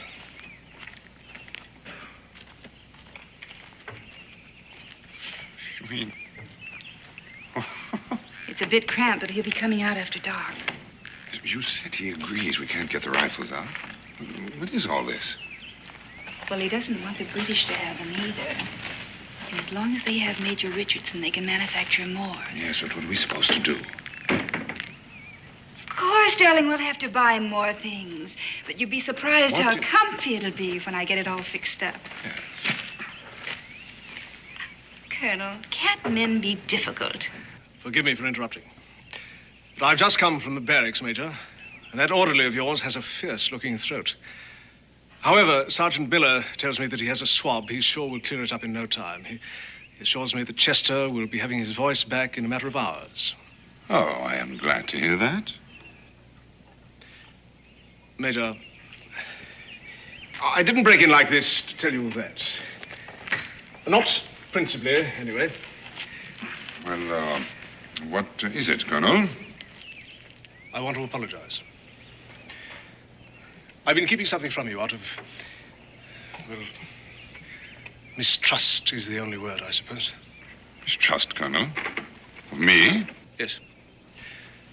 We captured a fellow, a very convincing talker. Obviously a rebel spy who told a wild story and claimed that he was you. And that you were an imposter. But surely you didn't believe him? Well, no. At least not at first. But he knew so much about you, about your rifle. He even knew Captain Halstead's first name. Fancy that. It only goes to show how devious these colonials can really be. The audacity of the man. Well, that didn't really convince me. But when he said that your orderly had a sore throat, or at least was feigning a sore throat, well... I see, of course. He was spying on us on the trail. You're perfectly right, Colonel. We must all be vigilant, constantly. You're very generous, Major. Not at all. Colonel, what will happen to the man? The spy? Well, he'll face a firing squad. When? Dawn tomorrow. Well, that's all right. Pardon? I mean, I'll be back in my room at the hotel in Salem. I wouldn't want to see. Of course. Well, dinner, then? Horace. Oh, I almost forgot the best part. He insisted that you were an Indian. An Indian? I? An Indian? Fancy that. That is amusing. An Indian, I? An Indian.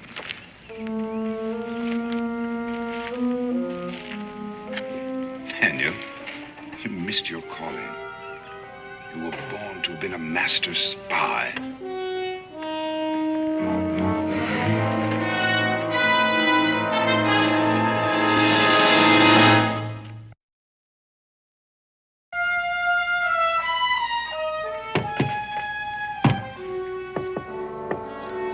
Daniel, it's time.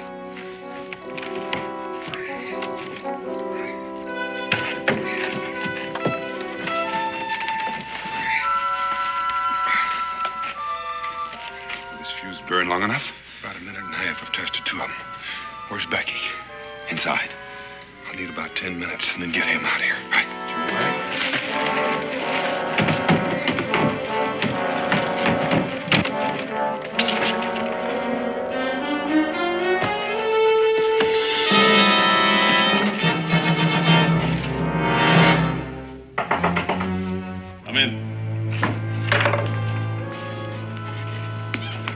Forgive me for disturbing you, Colonel. Oh, not at all, Major, not at all. Do come in. Since he's to be executed in the morning, I should like to question that fellow who claims to be me. I think we should do everything we can to find out where, how, and how much the rebels have learned concerning our plans for the Richardson rifle. Well, I doubt he'll talk, but it's certainly worth the effort. Matter of fact, I'd like to be part of it.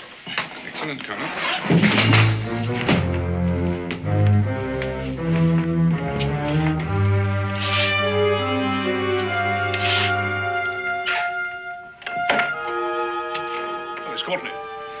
I didn't realize you were still here. John will drive me to my hotel in Salem shortly. Don't you think it would be better if Miss Courtney were not here when we question? You're probably right, Colonel. You'd best wait upstairs, my dear. This may prove to be somewhat unpleasant. Come in.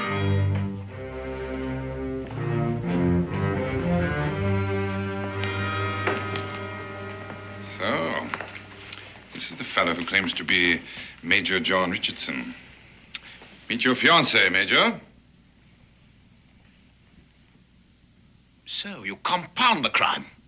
She's an imposter also. I see. You've decided to continue this ridiculous fiction to the end. You see nothing, Colonel, because you're a blind and thoroughgoing fool, which you will learn to your sorrow when Captain Halstead arrives.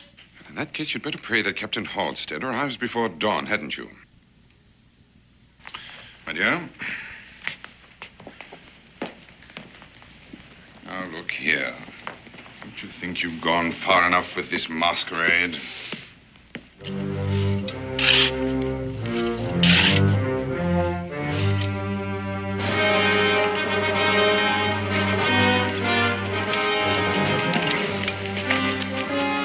I'm Captain Halstead, Corporal. Yes, sir. The colonel's expecting you, but the troops, sir, we thought you were coming with them. Bivouacked half a mile down the road. Well, I'll tell the colonel you're here, sir. Don't you see how pointless this is? Now, I can't promise you clemency, of course, but if you'll tell us... Come in. Oh, so, Captain Halstead's arrived. Well, show the captain in, Corporal. Yes, sir. Are you going to tell us that Captain Halstead also is an imposter? John, what in the world are you doing in those clothes? Behind you, Barnaby! Don't!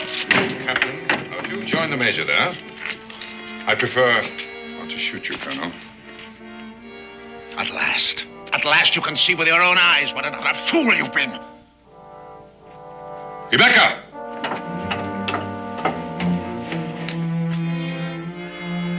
See that Major Richardson doesn't move while we take care of them. You must think you're pretty clever. You're not clever enough to get out of here alive. We'll do the best we can, Colonel, I assure you. Now, if you'll turn that chair around. Sit down and put your hands behind your back.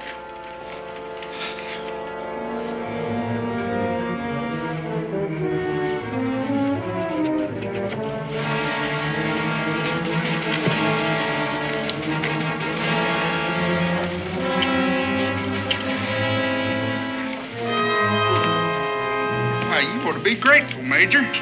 Leastwise, you ain't gonna be shot at sunrise for spying. Meet you at the wagon, Jeremiah. You ready, Rebecca? Yes. Remember, casually now.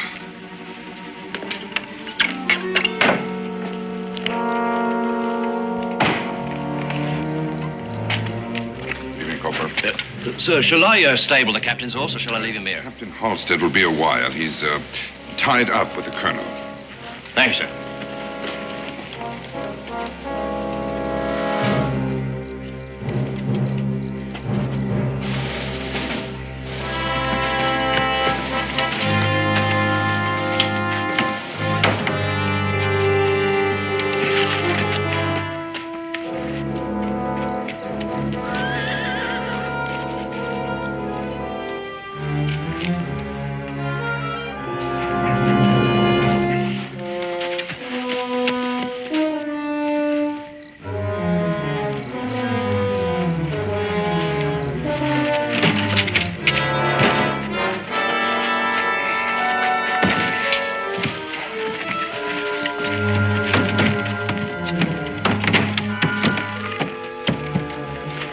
Daniel, we're ready.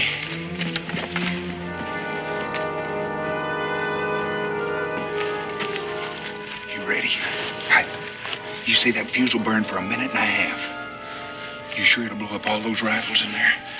When that gunpowder goes, those that are not blown up will be burned to cinders.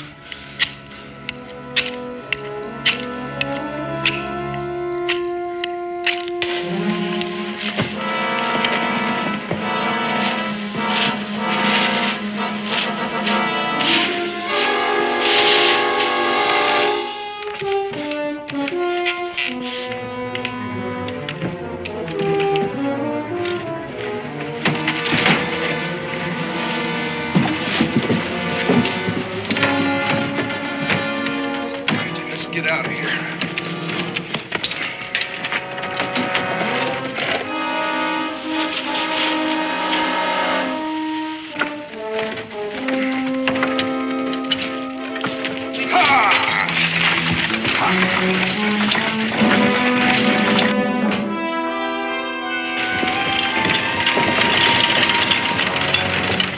Nice night for a ride, sir? Yes, isn't it, Corporal? Will you be coming back from Salem tonight, sir? As a matter of fact, we won't. We are in a hurry, Corporal.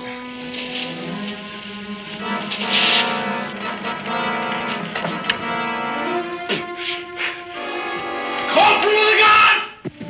Corporal of the Guard! Stop those people!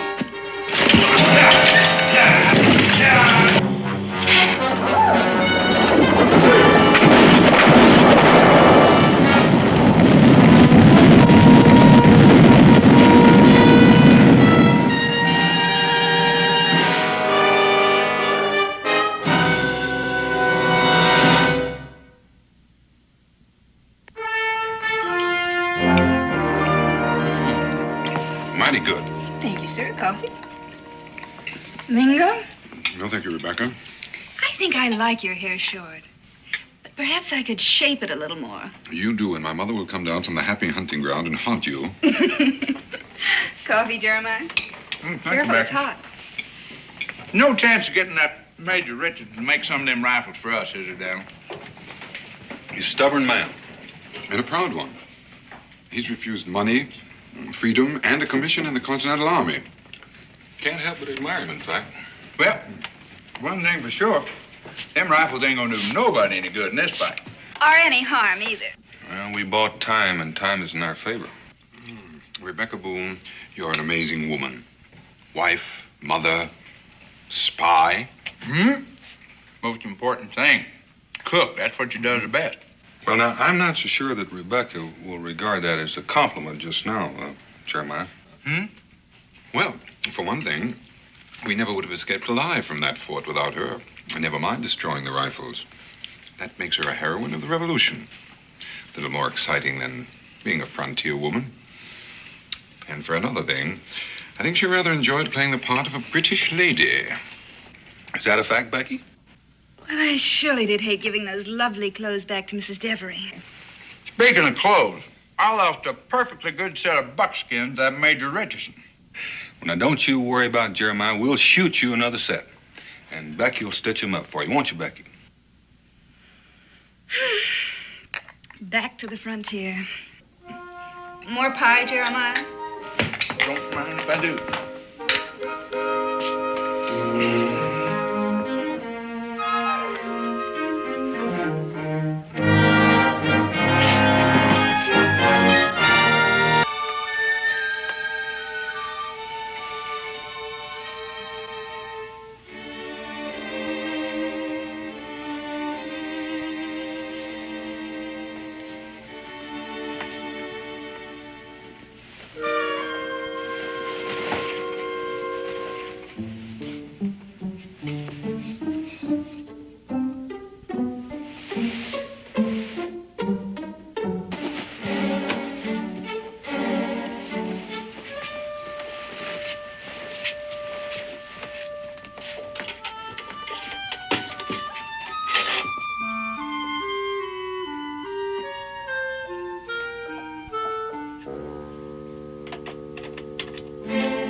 Just me and Pudge. What's the secret password? Skull and crossbones. All right, mates. Come aboard, but step lively. Pudge says he's ready for his initiation into the Legion of the Black Pirates, Israel. Biggest step a man can ever take in his whole life. I don't know if he's ready or not. I'm ready, fellas. I'm ready. What do I have to do? Well, we have a very secret initiation ceremony.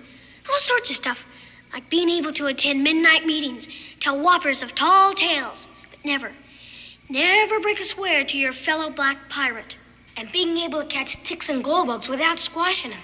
All kinds of stuff. Gosh, how many people you got in the Black Pirates?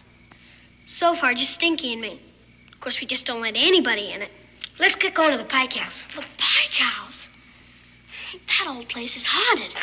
Mr. Pike is the meanest man that ever took a breath of air. And Mrs. Pike is a witch. Part of your initiation. The Pike House? Come on, Pudge. Oh, come on.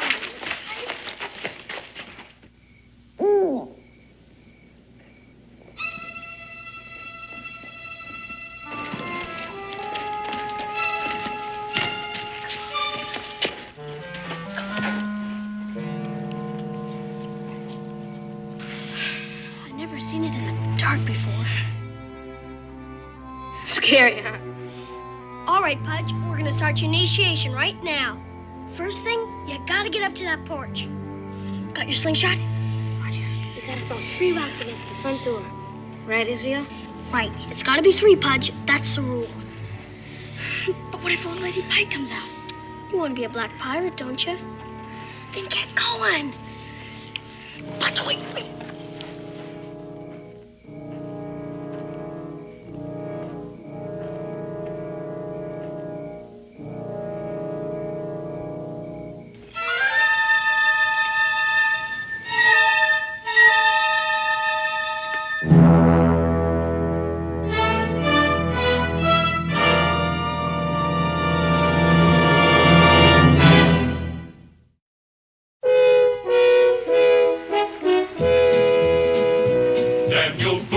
Daniel Boone, what a doer, what a dream comer, truer was he. From the coonskin cap on the top of old Dan to the heel of his rawhide shoe, the ripidest, roaringest, fightingest man the frontier ever knew. Oh, Daniel Boone was a man, yes, a big man, with an eye like an eagle and as tall as a mountain was he. Oh, Daniel Boone was a man, yes, a big man, and he fought for America to make all Americans free. Daniel Boone was a doer, what a dream comer, truer was he. Daniel Boone, Daniel Boone.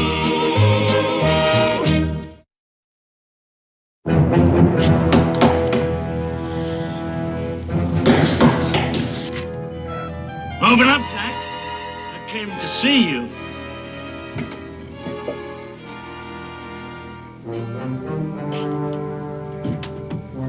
Hello, Sam. Been a lot of years. A lot of years. Rotting in jail. I've been out for a while. It took me some time to find you, partner. You gonna invite me in? Nettie's asleep. I hate to wake her. No, let's not waste time, Zach. I come for what's due me. A fast move, Zach. You just take that pistol out of your belt and put it down on the floor in front of me. Real slow like.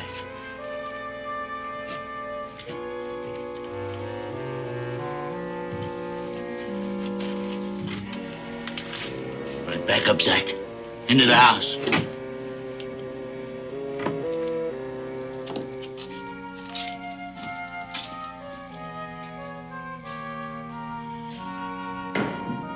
Boy, did you see that? Something mighty big's brewing inside that house. Wish my pa was back from his hunting trip. The black pirates can handle this. I think we better get Pudge's initiation over with right now. Gosh, fellas, I don't know. Sure is spooky around here. I tell you, I ain't got it. Did you hear that? Sounds like they're having a brawl. We gotta find out what's happening inside there. Look, fellas, couldn't we have the initiation some other time, huh?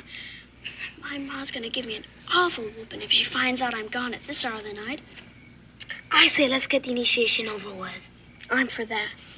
What do I have to do? Spy, Pudge. Gotta learn how to spy in order to become a black pirate.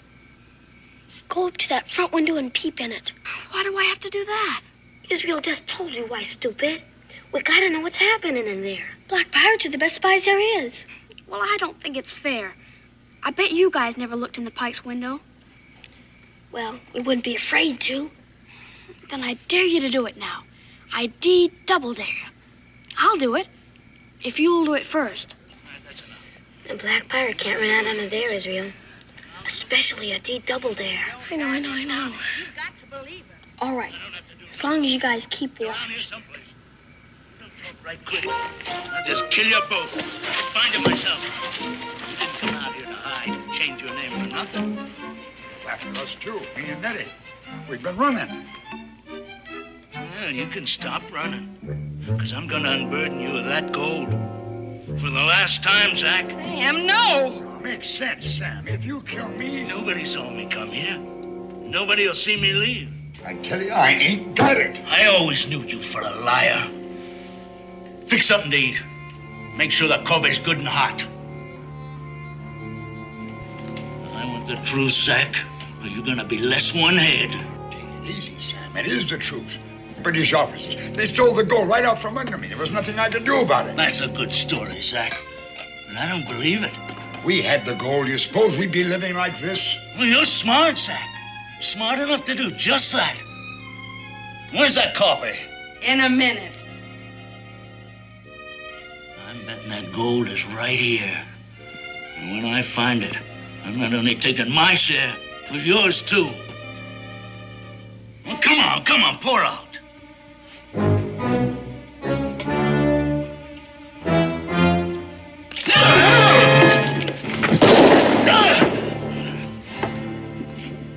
Dead. Stealing's one thing. Murder's another. It was him or us. It's just as simple as that. And if don't follow, we're gonna get caught.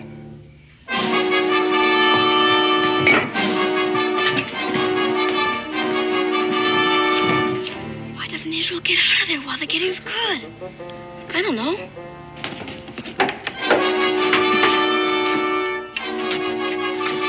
Israel's a gunner. Spot him for sure.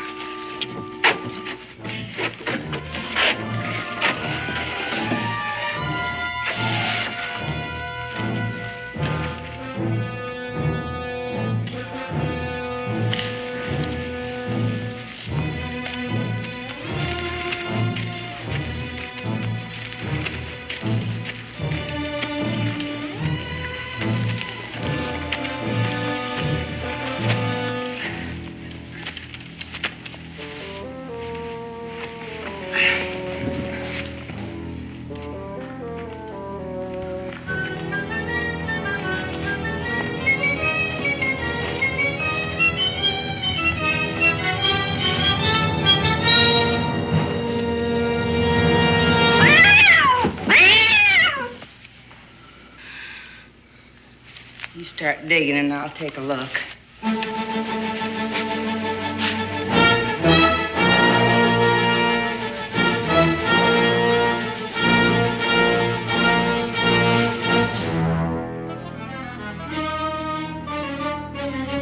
Why doesn't he run?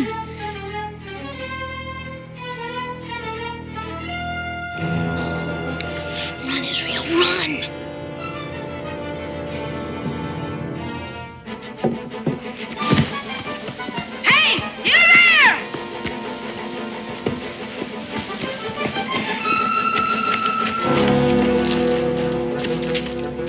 At him? No, it's too dark. He was running like a scared rabbit. You think he saw anything? I don't know. Might have been just a chicken thief. I don't like it. I don't like it one bit. We better move the grave just in case. Yeah, now, what's this? Kid's slingshot. The Black Pirates. Wait,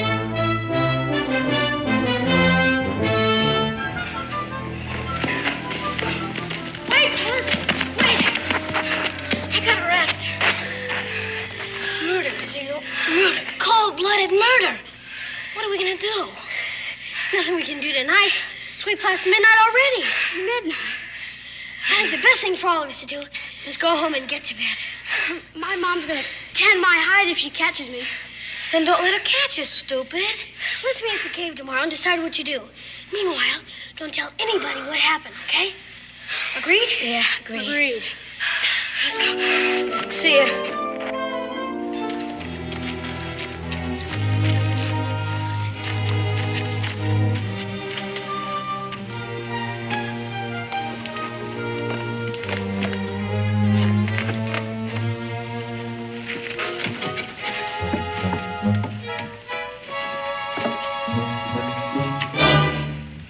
Israel Boone, I've had just about enough of your sneaking out at all hours of the night to play pirate. Now, do you realize what time it is? Yes, ma'am, but Have you been to that cave again? Yes, ma'am. I don't want to hear any of your tall tales. I don't want to hear another word from you, for that matter. And I never, ever want to catch you out again at this hour. Is that understood? Yes, ma'am. And when your father gets home, we're going to have a talk. Do you hear? Yes, ma'am. Right now, you're going to bed. And you better be up bright and early in the morning, ready for your chores if you know what's good for you. Yes, ma'am.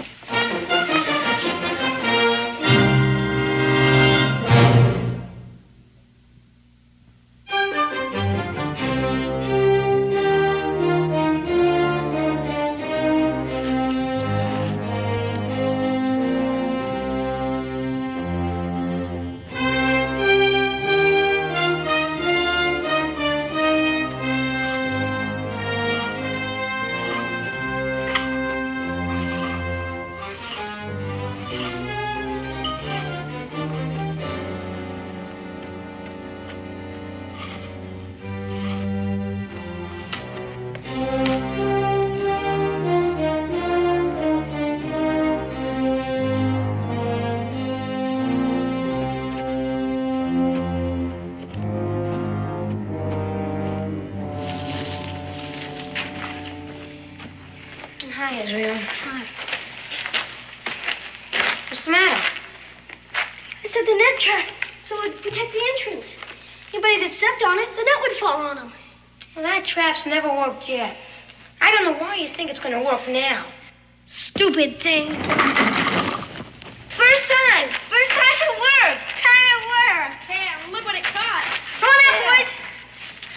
Come on. Come on, fellas, hurry up. Help me get it back up. Not now. I'm too tired. Me too. Couldn't get a wink of sleep all night. Yeah. Same here. I kept hearing weird noises outside my window. I know someone was walking around in our front yard after I got home. Big, heavy footsteps. Like Zach Pike's. What are we gonna do? Pikes will murder us like they did the stranger if they find out it was us who saw them do it. Gosh, I'm too young to die, fellas. With my paw gone, I don't know who to tell. Mom wouldn't believe me because of all the tall tales I've been telling lately. You know how girls are anyhow. My mom would be the same way if I told her. And Pa gave me an awful wailing last time he saw me out after I was supposed to be asleep. Tell? What are you guys talking about? You just said we'd be killed by the Pikes if we tell. Now, wait a minute. There's been a murder. Somebody has to tell. And we're the only witnesses. Not me. I'm not telling. Me neither. I vote we make a pact to keep Mom and tell nobody ever. I vote that way, too. But wait a minute. That's 2 against 1. We'll do the Black Pirates swear. The blood oath? You got it, Israel. The Black Pirates voted. What do we have to do? Stand up. Now put on your patch.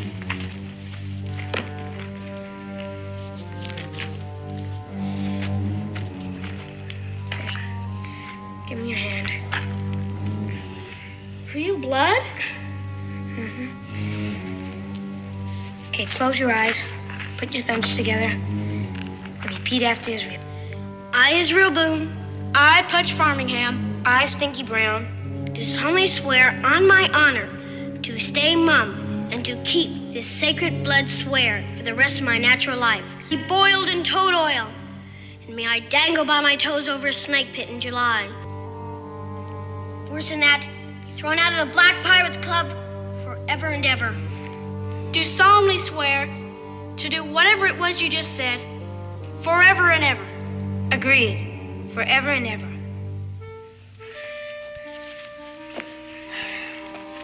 Here. Now we gotta burn this to really seal the oath. I'll go get the brush.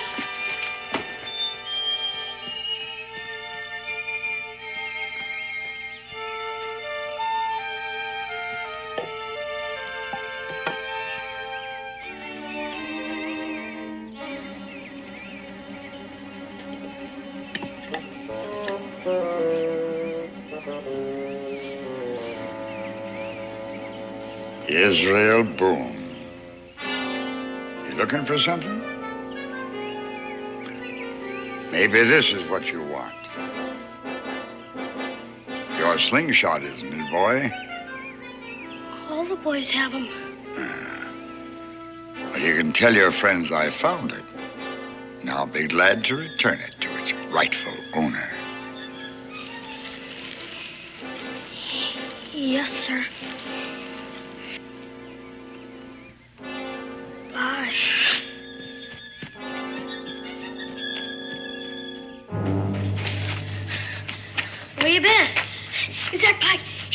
slingshot. Your slingshot? You must have dropped it last night over at his house. He knows it was us that saw him. We're as good as dead right now. I don't think so. I think he's just trying to scare us. Well, he's doing a good job of it. What are we going to do? I think we should go home. Maybe in a few days he'll forget all about us. Yeah. Maybe he won't bother us if we don't bother him. Whatever you do, fellas, don't tell anybody. My pa promised me a new jackknife for my birthday. What's that got to do with it? Well, if I get killed, Pa will probably give the knife to my brother. And I don't think I could stand that. I'm headed home. Me too. Mum's the word. Agreed. Agreed. Agreed.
What on earth is the matter with you? Well? Nothing, Ma. Just playing catch with the boys.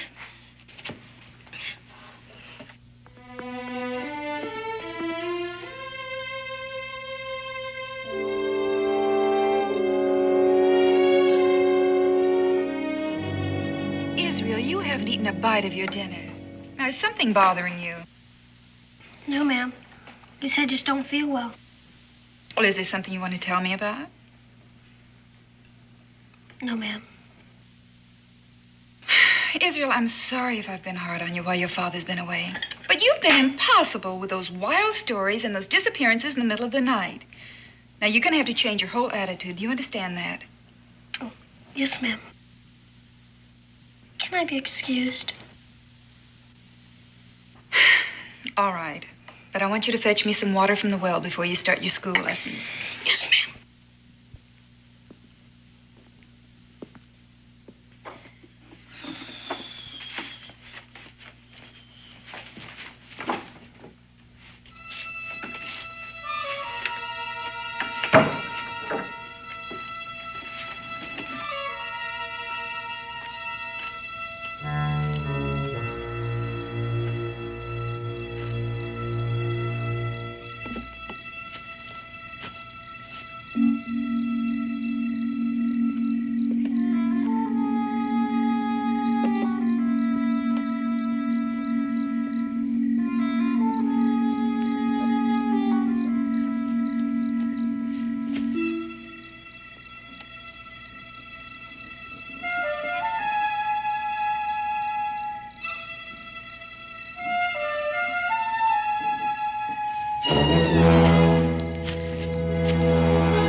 Mr. Pike be doing here? He's after me, because I saw him and Mrs. Pike murder man in their house. Israel Boone, I told you. This isn't a story, Ma. I saw him do it. They buried the body. Stinky and Pudge were with me. They saw it, too. It's true, Ma. I'm sorry to disturb you at this hour, Sarah, but it's very serious. Israel claims that Pudge, Stinky, and he saw Mr. and Mrs. Pike murder a stranger in their house and then bury the body. Homer, get in here. Hello, Mrs. Boone. Homer. Hi, Israel. Mrs. Boone has some questions to ask you, and I want you to tell the truth for a change, or I swear I'll tan your hide so red you won't be able to sit down for a week. Now, Homer, this is very important. Do you know anything at all about a murder in the Pike house?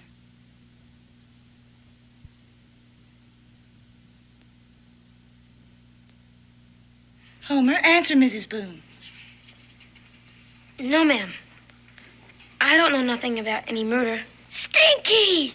Israel, be quiet. Are you absolutely sure, Homer? Yes, ma'am. I'm as sure as I can be.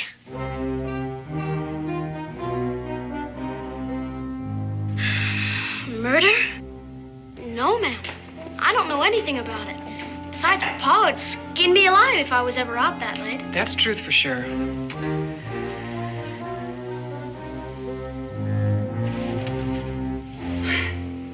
Telling a tall tale is one thing, Israel, but lying and involving your friends in it is another.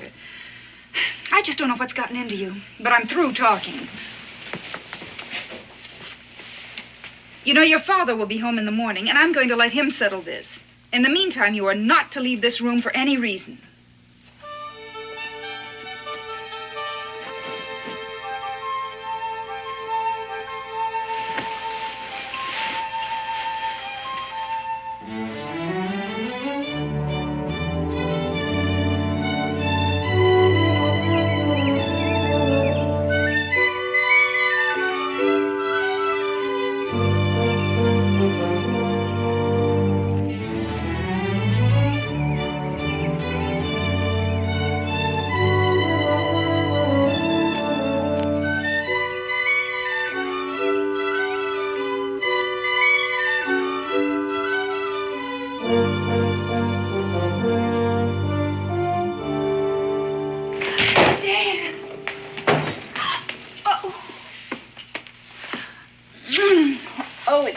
To have you home.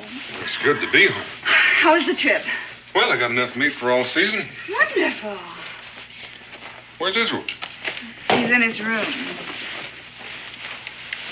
Pretty day like this? Is he sick? No. Dan, that boy has been impossible since you left. Still telling wild stories, only worse than ever. Oh, he'll grow out of it, Becky. It's just a stage he's going through.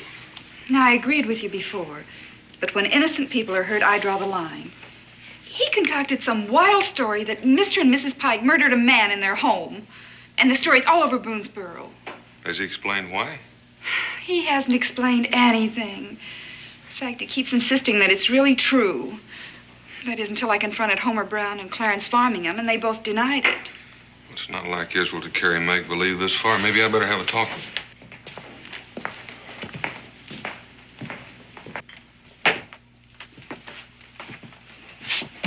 Israel? Hello? Is that all I'm going to get? Just a hello?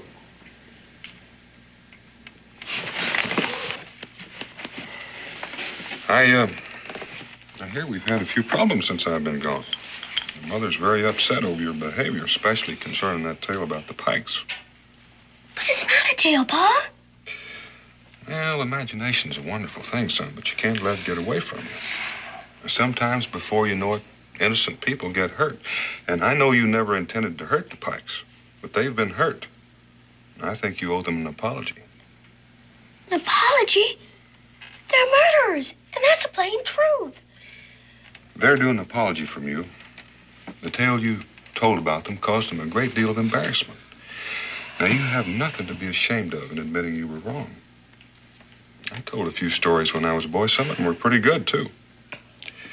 Now, I want you to come with me right now over at the Pikes, and we'll apologize. We'll get that over with. No, Pa. They'll kill me like they killed this ranger. Israel, I'm not going to argue with you. You'll do as I say. Yes, sir.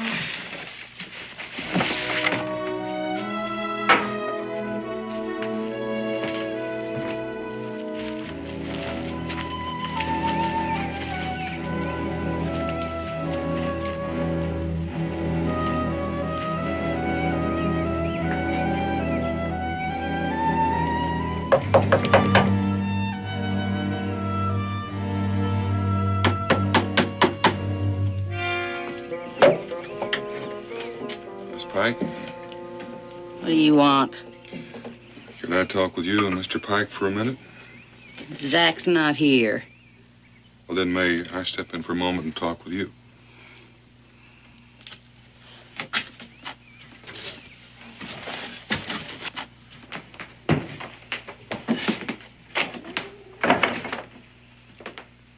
Well, what do you want?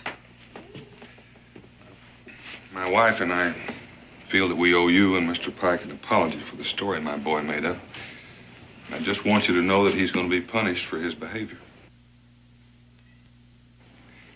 We just want you to know that we feel badly about what's happened. Israel, have you got something to say to Miss Pike?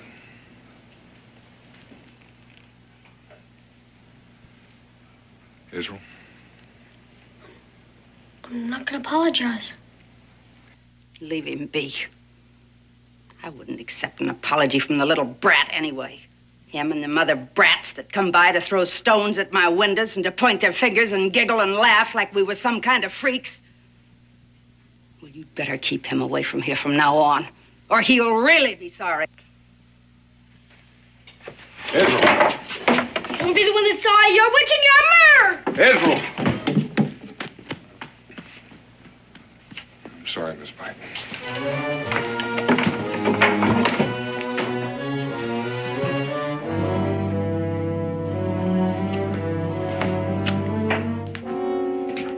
You heard? Everything. I think it's time that boy had an accident. One killing's enough. Maybe we ought to clear out. And have Daniel Boone wonder why we left. Why, that boy of his would have him digging out there in no time. Well, Sam could have told somebody about the gold. They could come looking for him. He was too greedy to let anyone else in on his share. The gold's ours, neat as can be. All we gotta do is get rid of Israel Boone.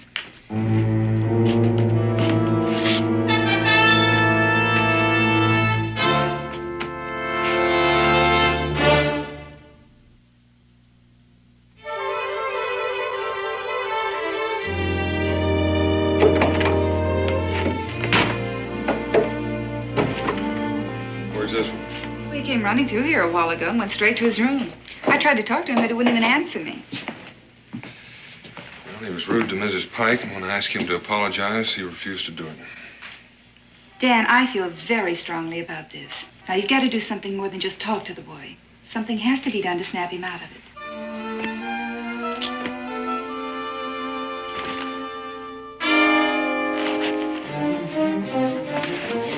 Papa, he's out there. Zach Pack. He come to get me again. Now, hold on and calm down. I saw him. Where did you see him? At my window. Dan, this is nonsense. Now, he claimed the same thing once before.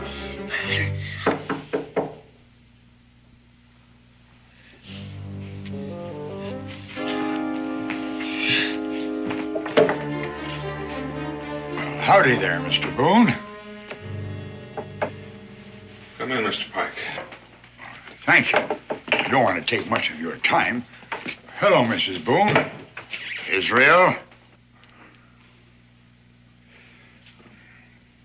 I just wanted to stop by and thank you and Mrs. Boone for your courtesy. We were pretty upset by that story your boy started, but it's nice to know you cared enough about it to apologize like you did. Only, I wish you wouldn't be too hard on him. We know he didn't mean no harm. Israel, why don't you come over here and shake hands with Mr. Pike, and let's settle this thing here and now.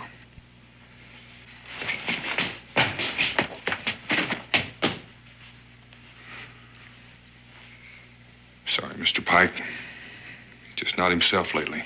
Spring fever's got him, maybe. But like I say, don't be too hard on him. Good night, Mr. Pike. Thank you. Dan, that was the last straw.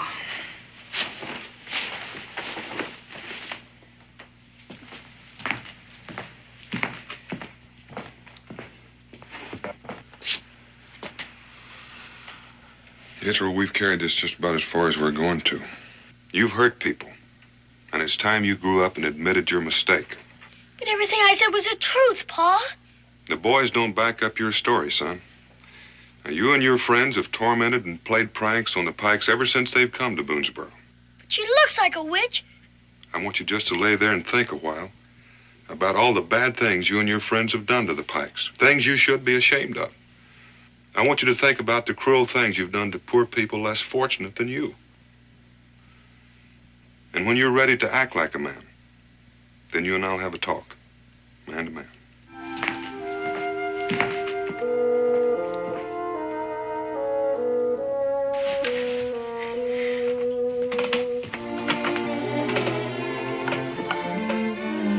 How's Israel? I haven't heard a sound out of him since you left. I reckon he's got a lot of thinking to do. I think I'll just stick my head in and see if he's all right. Well, I wouldn't do that, Becky. I think he's had enough talking to for one day. Hopefully some of it'll sink in and he'll be all straightened out tomorrow.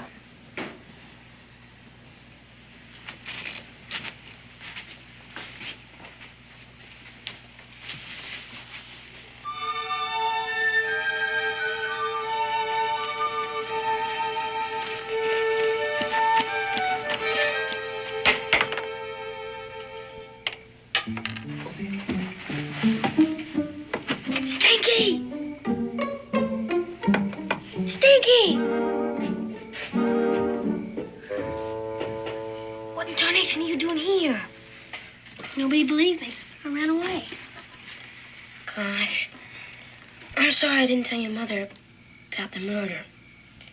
But I didn't know you'd break the swear. We all swore not to tell anybody. I know that, but I had to tell. It's not your fault. I was the one who broke the swear, and the Black Pirate law says I'm the one who has to take the consequences. But I'm gonna fix all that right now. I'm headed for the Pike House. You crazy or something? I have to find the stranger's grave. It's the only way I can prove to people that I was telling the truth. Well, do you need any help? I don't want you to get in any more trouble than you're already in. Black pirates are supposed to stick together.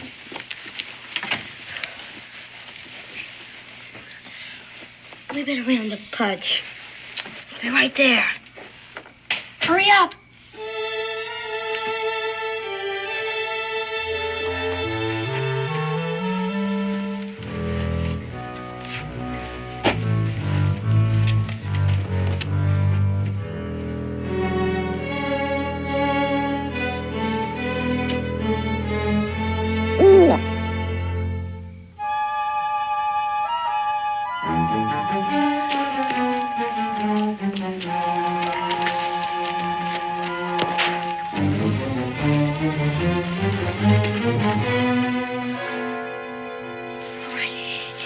Shed behind the house where Pike keeps his tools.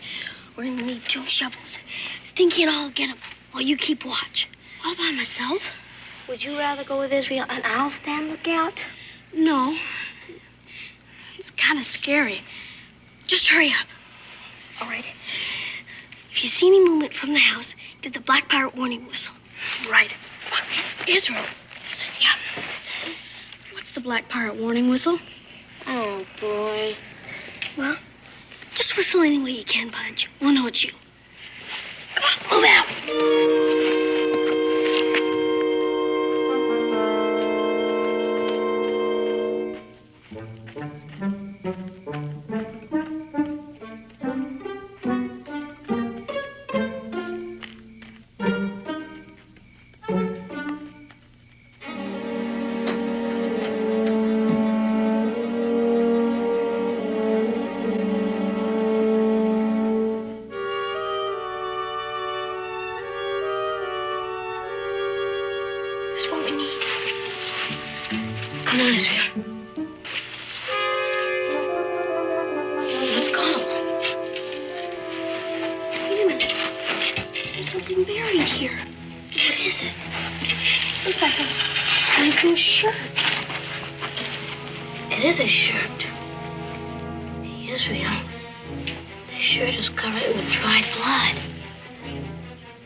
After carrying the stranger to the graveyard. Yeah. And I bet he buried his clothes here so nobody could ever find the bloodstains on him. Maybe there's more.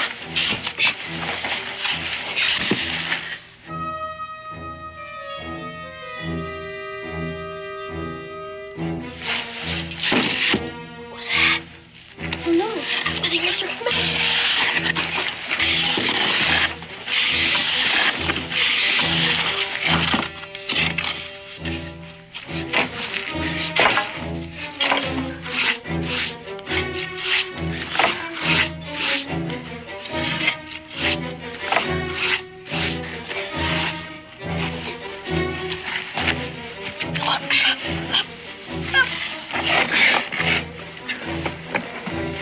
It's locked.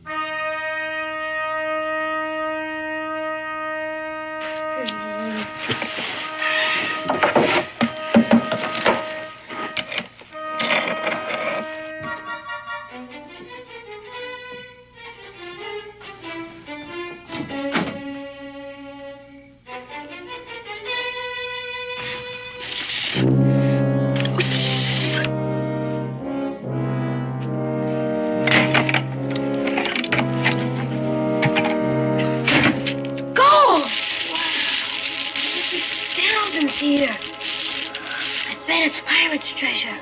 Wait till I tell my pa about this. You're not going to tell anybody anything, boy.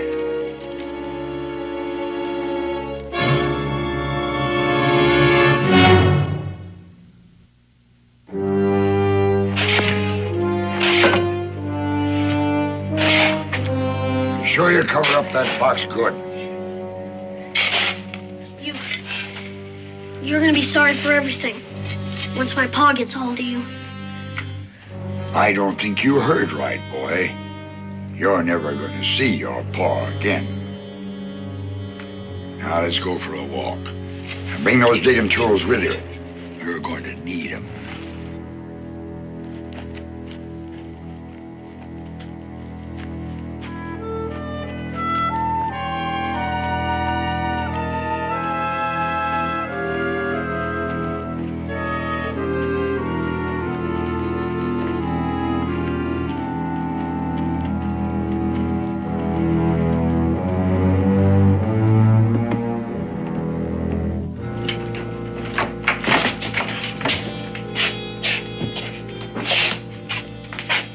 This is what the noise was. They found the gold in the shed. Well, that's the Boone boy, all right, but who's that other one? What's your name, boy? My name is Brown. Homer Brown, ma'am. Don't ma'am me, brat. Politeness ain't gonna get you nowhere. Let's stop talking and get it over with. I want to put them on the far side of the yard. I need you to hold a candle. Move!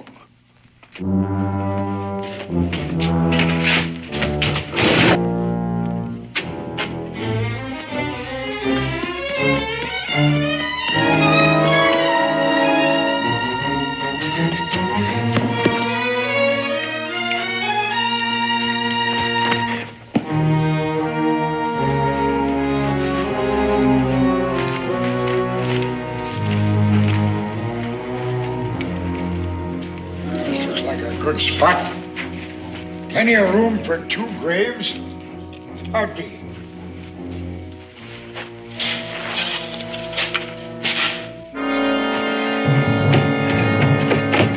Pa! Pa! Dan! Yeah, who is it? Farming Come in. Dan, Israel was right. The Pikes did kill someone. Israel and Homer are over at the Pike's house now.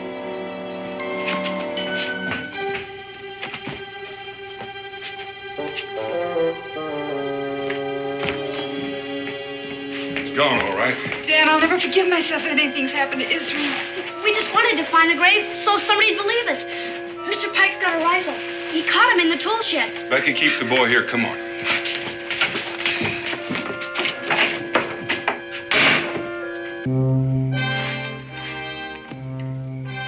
I'm getting tired. Dig. You haven't got much digging to go. Keep at it. Then you can have a long, long rest. Can we have some more light over here? Just keep digging. Give him some more light.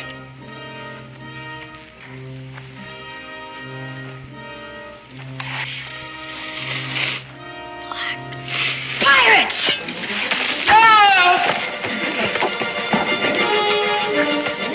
Get get inside and start packing.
Digging their own graves. Come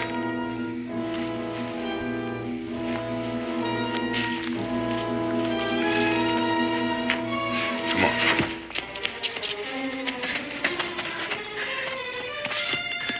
Come on. It's only a little more ways. Listen. Come on!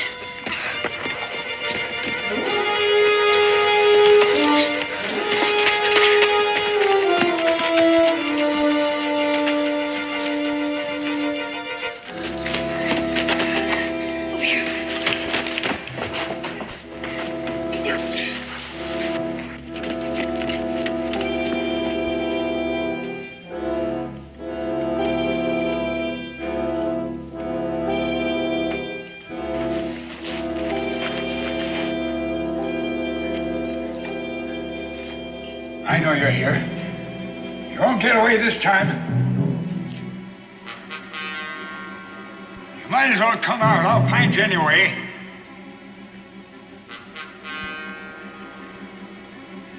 Look now, I'm tired of fooling around with you kids. Come on out.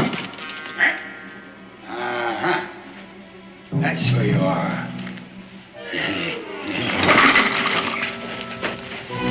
Wow, it worked! Sail again! Yahoo!